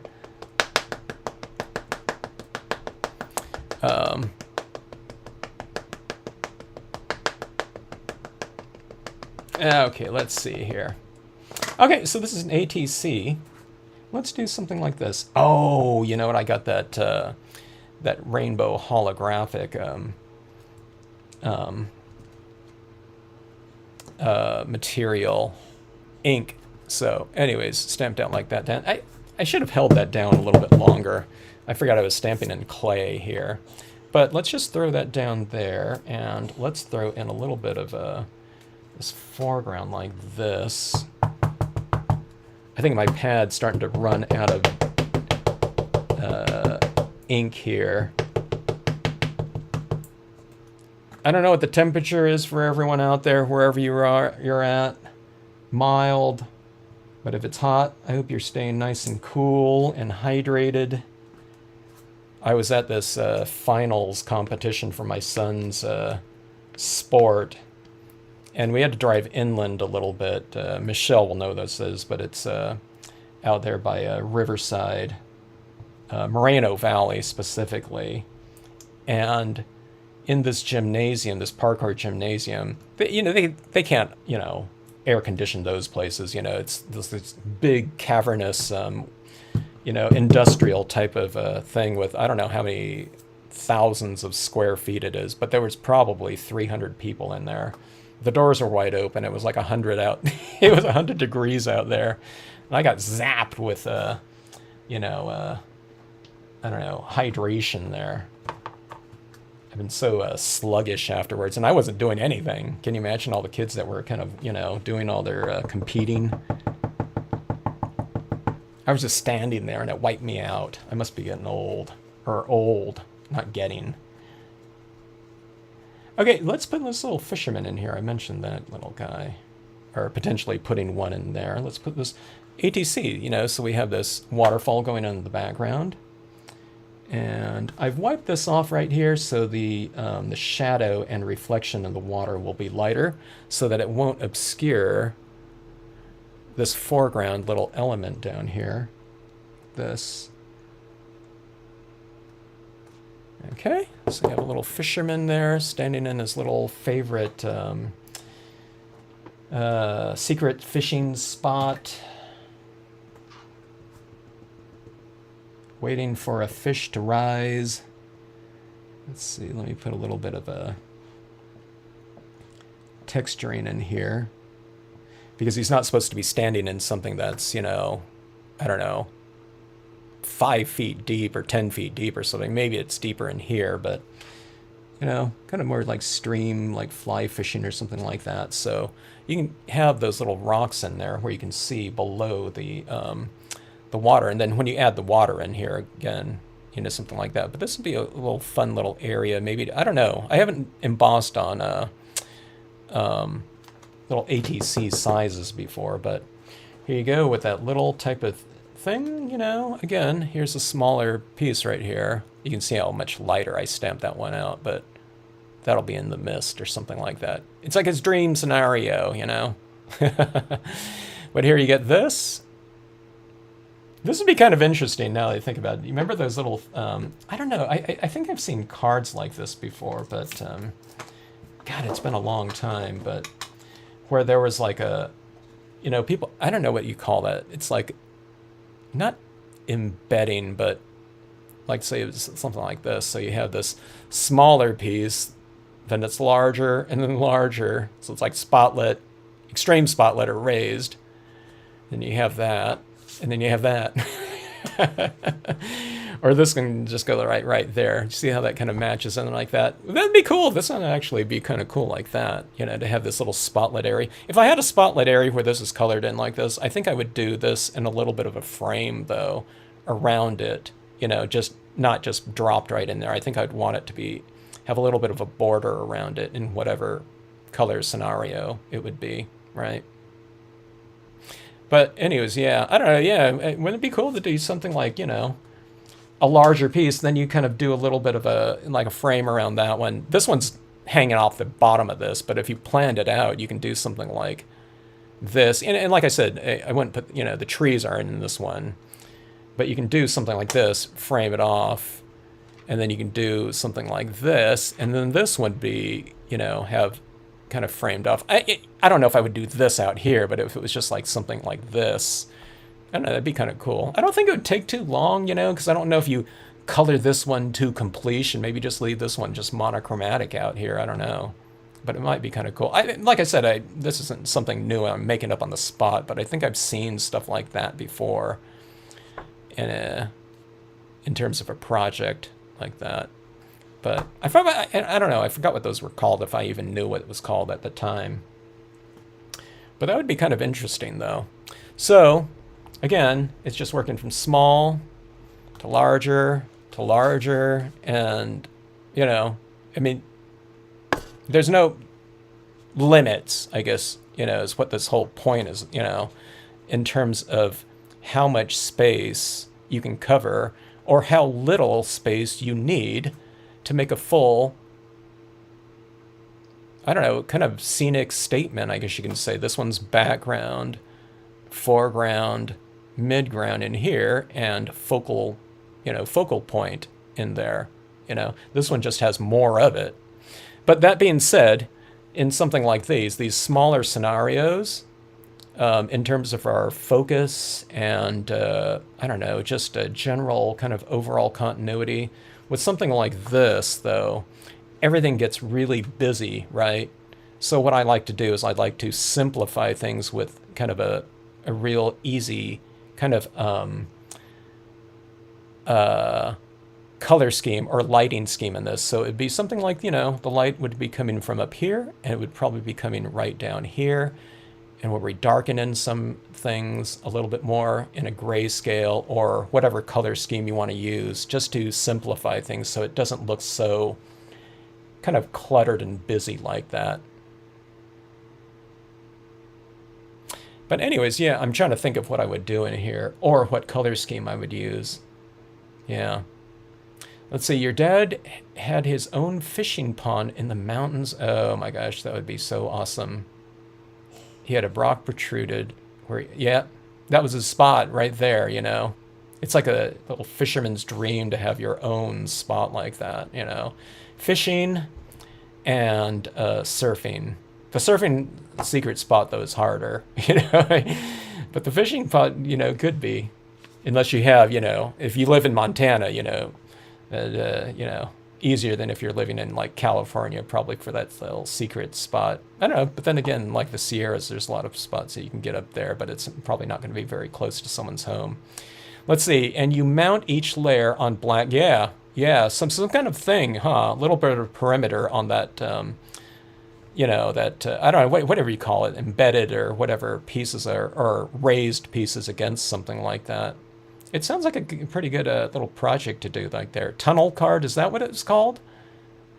That sounds familiar. I don't know, I haven't seen something like that in a long time. Triple time stamping card.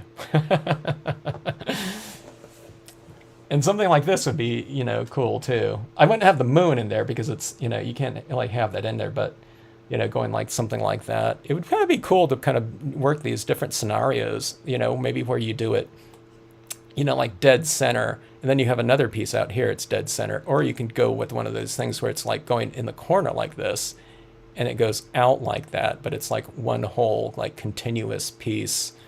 And then, you know, for this one out here, you would probably, you know, you would mat it with the same thing, right?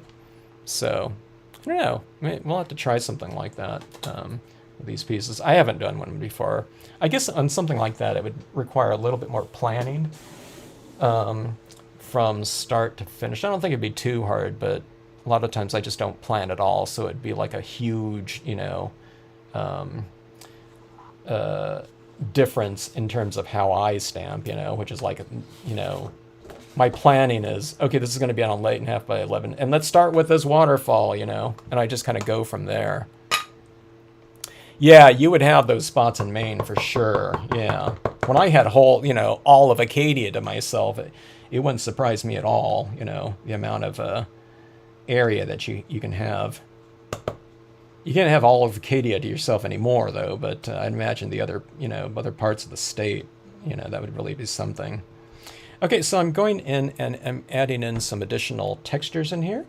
And this is going to be kind of a little bit of a head start on lighting. I like to have my lighting coming from somewhere, you know, either within the card to down here, but you see how I utilize my grayscale like this in these lighter areas, and that's going to be my area of illumination right there, you know, the area of reflected light. So you just do it in lighter tones with your imagery itself or textures and whatnot, and that really gives you a head start in creating your lighting scheme. So you can have your color schemes that you're working on, but you can also kind of really expedite the lighting scheme process by the utilization of lighter imagery within those lighter, or the areas that are going to be lighter spaces, okay?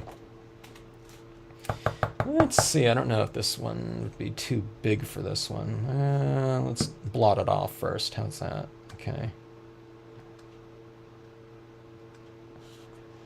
This. I was telling people in previous videos too, I like to do things in my water so that when I do put my whatever color of water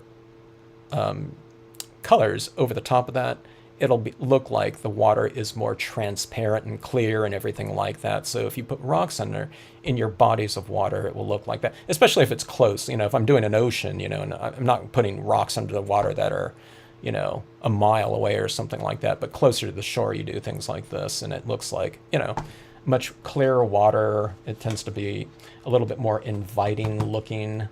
You know, anytime someone sees like a body of like crystal clear water in a photo or something like that, you know, it's like a lot more compelling. You know, we want to be there. It's like, it's just very welcoming, okay? All right, so I'm just changing up with some additional size textures. And see, I'm going to be putting this in the shadows as well, like this. So a little bit of a head start again with your shading. See how that little bit of texture in there, done in varying values like that, it kind of creates a little bit of a shadow down there. I know these rocks are very light right now, but they'll get colored in, okay? Seem like right around in here too. By the way, this is how I did that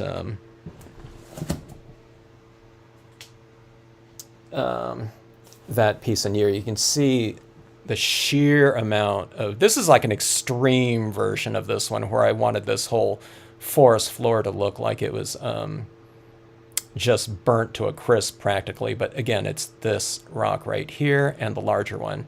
And this one right here, because it just gets so monotonous down here, what we did on this one was we have some of these rocks right in here, the larger ones, are embossed. So I stamped them out just in plain ink, but then I stamped them out again with the emboss, just so it isn't, you know what I mean? We had to do something in there because it was just, you know, I don't have any, like I said, I don't have any foreground in here that, you know, I can put in here. I guess I could have put a dead blackened branch. Actually, that would look pretty good. Maybe I needed to still add that in there. But I didn't want to have too much in this area because I just wanted that one little leaf area to stand out, which it doesn't stand out enough for me. That's why I want to go with that actual little three-dimensional raised plant. But anyways, see, like this, you know, little things like this, it's really given me a head start for the color scheme that will also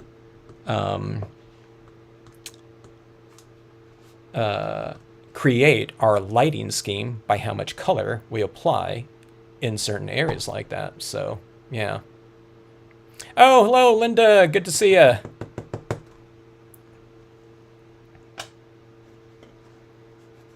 Linda, I'm doing 8.5 by 11. Linda's someone that I really like her 8.5 by 11 pieces. Hello, Ken Cole. 19, good to see you. Thanks for joining in. Yeah, so speaking of 8.5 by 11s, I wanted to get, Linda lives out of the country from me, so I want to send her the 11 by 17 format piece. So Linda, check this out. So 11 by 17, this would be, yeah. I don't know if Linda likes working 8.5 by 11 as much as the smaller sizes, but she stamps out. Sometimes people just stamp differently on bigger pieces. You know, it's almost like it frees them up in some ways, compositionally, or there's more room for some. There's I don't know how to describe it. It's like it opens up like some opportunities for expression. I guess that's what you can say. Hello, Maureen. And yeah, I wanna get you a piece of 11 by 17 when you started doing those 8.5 by 11s. Okay, so this is a much larger piece. Speaking of that little rock, I'm adding some of this in here, down here. And again, this isn't, this is standing out on white pieces of paper, but this is going to be toned in with whatever color. I'm probably thinking of just blues or something like that, but, it could be whatever. You can go into something like this with, a sunset scheme or something like that, too. Repetition of form, you can put these little rocky things around the shoreline like that. You can have them in the distance, and here they are in the foreground like that too. So a little bit of a textural continuity between this area and this area. Not that it needs it, but any little types of things like that. Textures, colors, whatever. I call them like I see it as like a needle and thread. You're bringing all of this together as much as possible using whatever tools, you have at your disposal. So colors and things like that, textures, imagery, there's repetition of imagery in here. Actually, I should stamp out a couple little dead trees in the background too, with the smallest leafless pine, but anyway. But big. Okay, so that is that in terms of scale. Okay, so if you just joined in, one of the things that we were talking about, that what this video was about, was I've had a couple questions, not recently, but it's where people have asked what size cards, either I get the question of what size cards have to be used to maximize kind of the usage of Stampscapes imagery, and my answer to that is, well, there really isn't one, unless we're talking inches. That's not going to maximize the use of Stampscape stamps, okay? But I just did this one just for the sake of just pointing out that you can go pretty small, but large stamps can be used on smaller pieces, but you're just using smaller portions of them. Again, this one has those little reeds in the foreground like that, just like this one does down here, and has all this stuff going on the two 2-inch little area like that. And then again, here's that larger piece like this, where a lot of this same imagery is used. Now I've expanded out, I didn't want to just be limited to, the Lakeside Cove, small, and the Pines and Rocks like that, but you could, there would just be a gazillion, repeat impressions using those same stamps. If I did something like that, if I really had to, I would utilize the tops of these trees like this, which is Pines and Rocks. Small, where did it go? Oh, here it is right here. Okay, but see, I would use this one right here in place of the pine row that we used in there instead. And I mean, it wouldn't be, any big deal. I just got a lot more, I mean, this is like half the size if I was just using this portion of it right here. So this just gave me twice the coverage of that. But if I had to, I could do this just over and over and over again in here. Okay. But yeah, there's no, I mean, that's the entire concept of Stampscapes is about the universal and very flexible use of the imagery to go in whatever size, with whatever size project you want to do. Okay, most of the pieces that people do are quarter page. So I designed a lot of the stamps. That's where my designing kind of ended. Okay, because this block of wood right here is 4.5 inches across. So I knew that, a quarter page card is 4 1/4, right? Half of a 8.5 by 11. So in order for me to just be able to just stamp one thing like that that goes from edge to edge of a quarter page card, so that's why these are designed at that size, the G size stamps. So a lot of stamps are that size.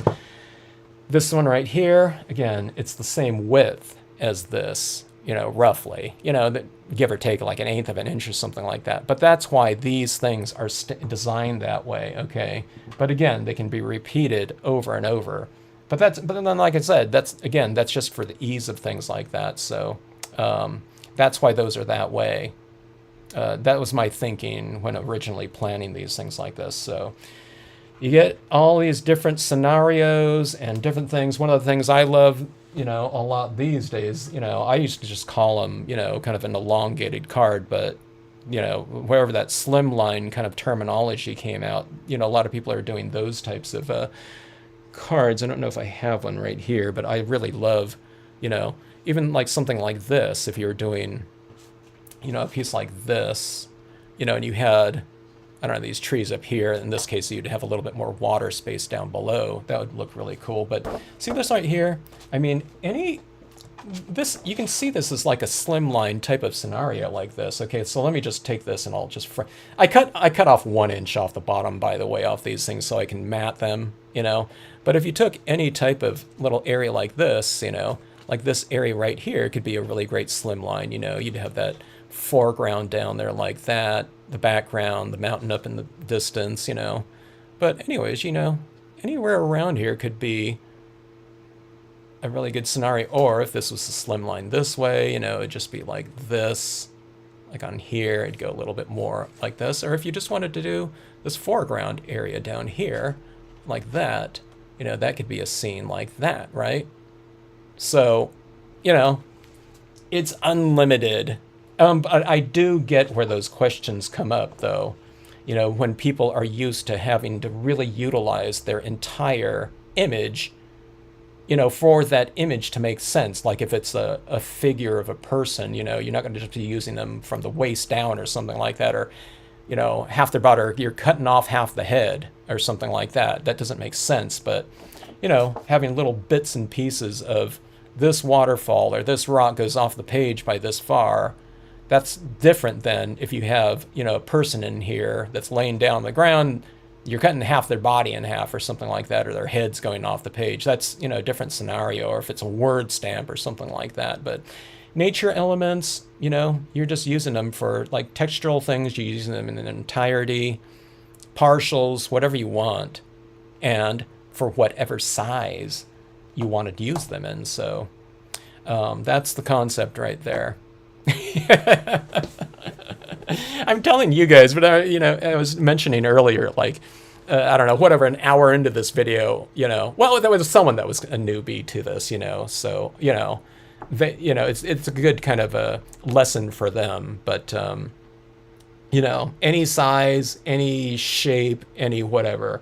We're doing all like, I think these were all rectangles and squares like this, but, and I don't know, people have like crickets out there, so I did like ovals. I need to have my wife cut me out some more oval shapes like this. So, talking about like different dimensions, with 90-degree angle types of scenarios. But I think,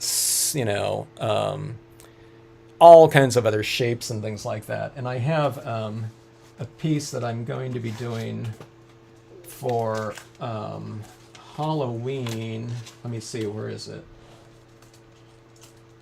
So, I had her cut me out like this little tombstone shape piece right here. So I'm going to put like a little moon or something like that, and it'll be all in monochromatic and dark or something like that. But, a little ghost or something like that down here within a kind of a scene like that. So this is one of the things that I just haven't, kind of investigated too much, but nowadays with those crickets, that can cut out any type of shape, something like that'll be really cool. And then I had her cut me out some of these things. So, you put something like this in here in front of a little ghouly scene, but that's, just adds in that extra little element instead of just stamping it out on a rectangle all the time. So, can you imagine, a little spooky tree or something like this with a little moon out there in the side, kind of the mist in the background? I think that would be really cool for a, a little Halloween card or something like that. So, I don't know, all kinds of different things to explore and investigate like that. So, Kay, you would not be working on the Inchi still. Oh, Linda, wait, you do have that size. Not glossy, though. Huh. One big one's having trouble finding room. Yeah, that's what I was telling them. I had to move out all my pens out here, that I had. But yeah, the 11 by 7. Have you done an 11 by 17? I don't know. I haven't seen you posted one in the group, though. I'd still be prepping my space and get sidetracked. Yeah, I know what you mean there. What I do when I'm moving and organizing my space, I'll come across something and I'll say, "Oh, there's the Verily Art thing. I bet you like using it. I need to start doing like some crystals or something like that, But I totally know what you mean." Let's see, PJB. I only cut off half a head with a camera. Yeah, I keep hitting that green box by accident. Yeah, Froggy Fresh, you have the cricket. Now, see, that's another thing there, the scan and cut. So my wife was showing me what to do with the scan and cut. So I was thinking about doing some other things with, the stamp stuff and, cutting out those things, because that scan and cut thing, that would really open up some additional possibilities. Because I don't like doing a bunch of like cutting and things like that. But if I can do something where you just scan it in and that thing will cut out in between things for me, and I don't have to stamp them out and mask out on all that, that opens up a lot of different possibilities. So, okay, so see with the scan and cut, I mean, I need to do some things, but I think you can do some things like, now I wouldn't do these trees in here, like those overhanging branches, but if you can go solid enough like this, and let's say it can cut that scan, although this one wouldn't be too hard to cut out all these in between the trees. And then you do that thing where you just print out like a photo print of clouds or something like that. And you have that in the background here showing through all of this.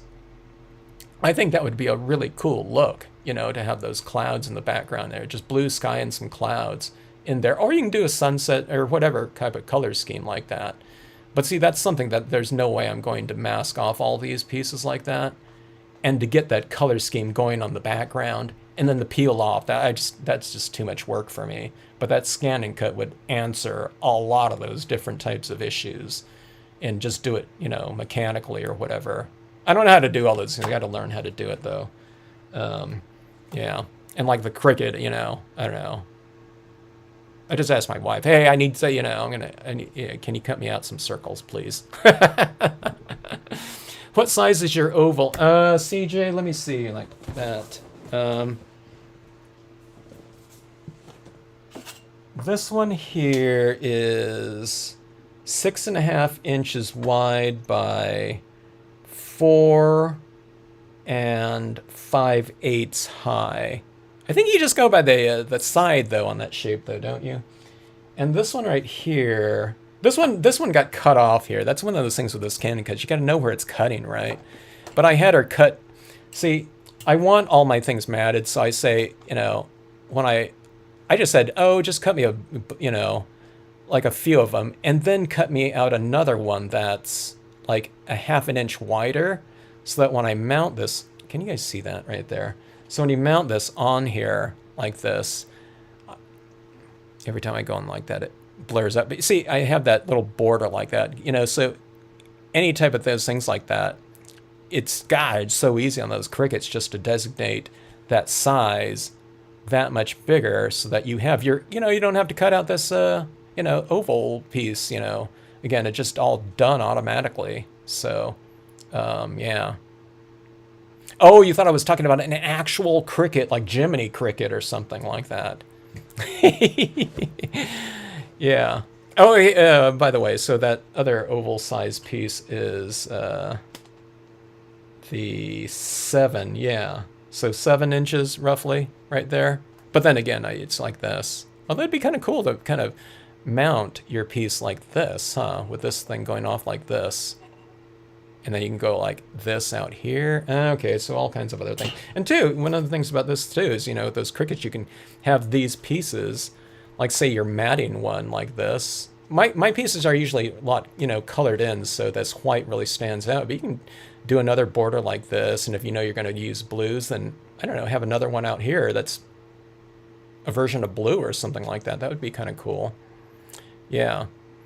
Yeah, Don. The little spooky thing like that on that tombstone. Isn't that a fun kind of format to, you know, be stamping on? So I had her do, you know, like a couple of these for me, little tombstone pieces. So, you know, when I'm doing my Halloween cards, I think that's, I don't know, it kind of sets you up immediately with the format, you know. I mean, you know, I don't have any problem doing a Halloween card on just a standard piece of paper, you know, quarter-page piece, because that's what I've always done. But, you know, this right here, I mean, we can make it bigger too. This kind of already says Halloween, right? Kind of. I mean, it could be other things other than a tombstone, but why not start off with tombstone, you know, or Halloween in our format that we're actually using? So I don't know if you guys have the crickets already, you know. I mean, what is there? There's like a gazillion things and shapes on that design space that you can use. So scan and sew. There's so many different machines coming out these days. Yeah. Too busy stamping, too lazy to cut and measure. Well, Jeannie, you do like a, you do stamp. What I say that you do? You're a stamp expressionist. You know, you're almost like you're almost I don't know what percentage of like painting you do. It seems like it's like 50% painting and 50%, you know, of the other kind of traditional stamping types of techniques and whatnot. Verna, thanks so much. Thanks so much for checking it out. Get those Stampscapes inks. Get your Stampscape stamps and yeah, ink them up. Now these pieces here are pretty fun. One of the things that I do like doing these videos where it's just what I call stamp sketches, you know, where you're just kind of doing the layouts like this. The more I look at this one, the more excited I get about it. This one took, I don't know, it just takes, you know, it's the equivalent of eight cards, so it took, you know, it took a long time. I put a lot of people to sleep, and, you know, I'm sure a lot of people bailed. And I don't know, it was taking so long. I was bailing kind of emotionally too, in that process right here. But now that I look at this thing, I really like this piece like this. There's a lot of stuff in here, little areas. Like I really like this space, like right in here, right down here, like that. It'd be funny if someone, like if you just worked on an 11 by 17 like that, okay? But then if someone worked at this size, but then they just took it and cut it apart and then use the different portions for different scenarios like that. Like that could be a scene up there if you put like a quote or something like that up there in the mountains and clouds or something like that, The I can't even pronounce that, Ken Cole 19. Line had a front when I bought mine, saw that did a tons of stuff. Oh, huh. Oh, you have that? That's what that machine's called? Okay. You can offset any shape with a silhouette. Yeah, yeah. Yeah, we got to explore these Cricut things a lot more, you know what I mean? I've always thought that scenic stamping, I mean, I've always, and this goes for me too. I've been working on like, standard card formats, there are 90-degree angles at every side, so a lot of times I try to soften it up on the sides with vignettes and things like that. But now, these Cricuts are out there and a lot of people have them. I don't, but I know someone that does in the room right next to me, thankfully. Oh my God, all kinds of shapes. So, you know what I mean? Like a star shape would be cool too for like a sky scenario. Let's say if you're doing like the Milky Way or something like that up there, put it in a star or something like that. Or, if you have a planet or a moon up there in the sky, wouldn't this piece right here be perfect in a circle instead, like this, a card? I mean, that'd be awesome because you'd get that repetition of form. That focal point of the scene is a circle, so that would be so awesome to have this in a circle. It would look better than this, I think, or I don't know if it'd look better, but it would just be a change, from the rectangles that I've been looking at all my life, in my pieces. But yeah, that Cricut's out there, so we gotta take advantage of that. I need to look at Design Space again. There was a gazillion things up there. It was almost too much, for me at one time because the wheels were spinning, in terms of what I could stamp in those shapes like that. And then that was just like on white paper, but what can you do with it on I don't know, like foils or something like that. So that's what I was asking my wife. It's like, hey, can that cut like foil or something like that? Or, how thick can you cut through the paper? Then I was thinking, is that going to dull out the blade or something like that? But I don't know, just all kinds of different possibilities like that seemed like it would be amazing. Or, you're doing something for, these cards like this, you do these ovals like this, right? And then you have that border one, the background one cut out, and just in some thin foil so you can have that silver or gold matting on there. You know what I mean? I don't know. It's just like the possibilities are just like insane, yeah. Yeah, so Jen has the Cricut and scan and cut. Yeah. I don't. Yeah. Do you have any idea how many shapes did they kind of advertise it, like 10,000 shapes, on the that Design Space or something like that? I know it's insane, and then of course you can do it in any size. So I don't know. Yeah. Crazy. But all right. I am getting to that space where I need to get ready to go and pick up the kid after his, what will be 9 hours at the gym, working out and having fun. Summertime fun. The only time is, when he gets back, he's tired. He ain't practicing that piano anymore, no matter how many times I ask. So I think that ship has sailed. Wanted him to do a little reading and stuff like that over the summertime. Yeah, that ship sailed. I got him to do that stuff through like middle school, but oh well, you know, he's doing something very healthy and whatnot. It's just, 60 hours of us going out there and picking him up. No coloring this time. That would be another. This one's about composition and scale, but I don't know what one. Okay, so in the next video, I'm going to color one of these. Okay, or multiples if it's the smaller one. Which ones do you want? Which scene do you want me to color in the next live stream? I have a feeling you'd want me to, do either the full page or the tabloid. The waterfall or the lake? What should we do on our next scene? Not next scene, but the next video, and we'll do that. I'm kind of indifferent. There's a lot of things I want to do in this one, but then there's, I don't know, some things that come to mind with this one as well. I'm not sure about the color of either of these. I mean, blues and things like that come to mind, but I've also done that before. I can do like a different color scheme or something like that too. Yeah. Might as well go big in coloring. Why not? All right, so this one's it right here. I had a feeling like that. So let's go. Let's do that one. So we'll do that one next time. So, okay, so again, so when I look at this type of thing like this, one of the biggest things about this is just kind of the simplification of all of the things that are going on. There's so much depth in here. There's a lot of different imagery. There's a lot of textures and things like that. We want to retain some of that, the good parts of that in some areas, but color both.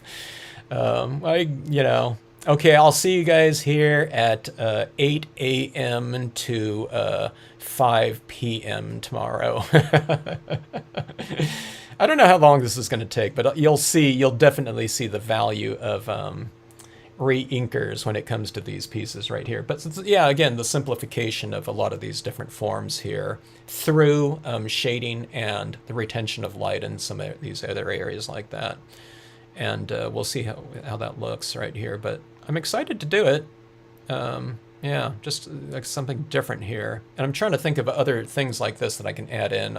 I might be able to still add in a couple little elements in the foreground that are embossed. So, yeah. And I'll see how dark this gets too. Like I said, I got that new embossing pattern. I don't see myself using it on this one though. Like that glitter and, holographic embossing or something like that. But, yeah, I don't know. I'll sleep on it. All right, so, yeah. Jeannie, what do you mean do both? Jeannie, you're the one that's always you're saying that you fell asleep, during the live streams here, I'd be doing it, and I'd be finishing up on the second one, and you'd be waking up at like that time, like the next day. I don't know. We could do it though. I'm often up until like 4 anyway, so yeah. Yeah. Let me see. I got to see what time my son works tomorrow, and when I'm picking him up is the thing. So, but I'll think about this one right here. I'm thinking about going with a little bit of a different color scheme. I always do blues. That's like the basic thing. Maybe that color scheme that I did a while back with some earthy blue, tones, like a twilight type of thing in here, or something of that sort might be kind of interesting. I don't know. We'll see how that goes. I don't know. I'll think of something. All right. So good night, everyone. Thanks so much for joining in. I went big with this one. I haven't been on in a while, so I thought, I wanted to go with something that I've been thinking about anyway, and I thought, oh my God, am I going to do an 11 by 17? So,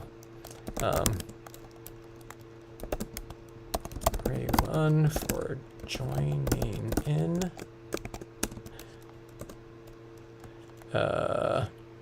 What are the small rocks used? Verna, I use the tiny rocks small, or a tiny rocks, and then the smallest one was the tiny rocks small.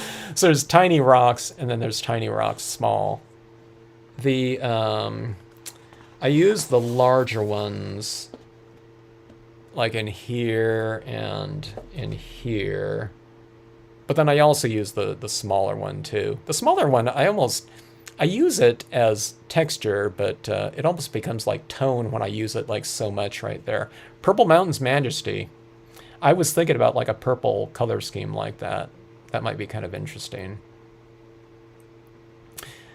But yeah, those are a couple of my favorite stamps right there. It's like the tiniest little element, you know. Sometimes the tiniest little kind of generic element are the most useful because they're the most universal. You can use them in just about anything like that. So, yeah.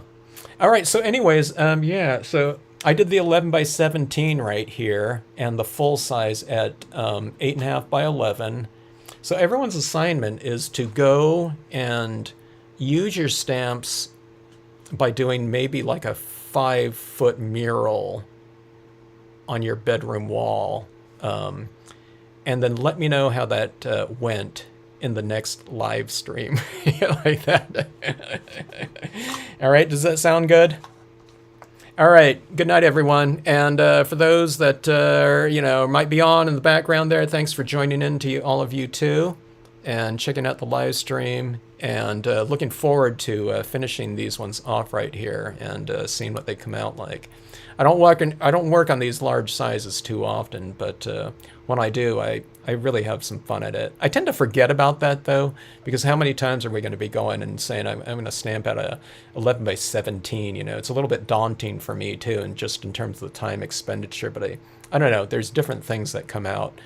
We don't see these things very often because we just don't do them like that. So it's kind of fun to, I don't know, just to see these different, I don't know, compositions like that and arrangements like that. So, yeah, looking forward to it. All right, good night, everyone. Signing off.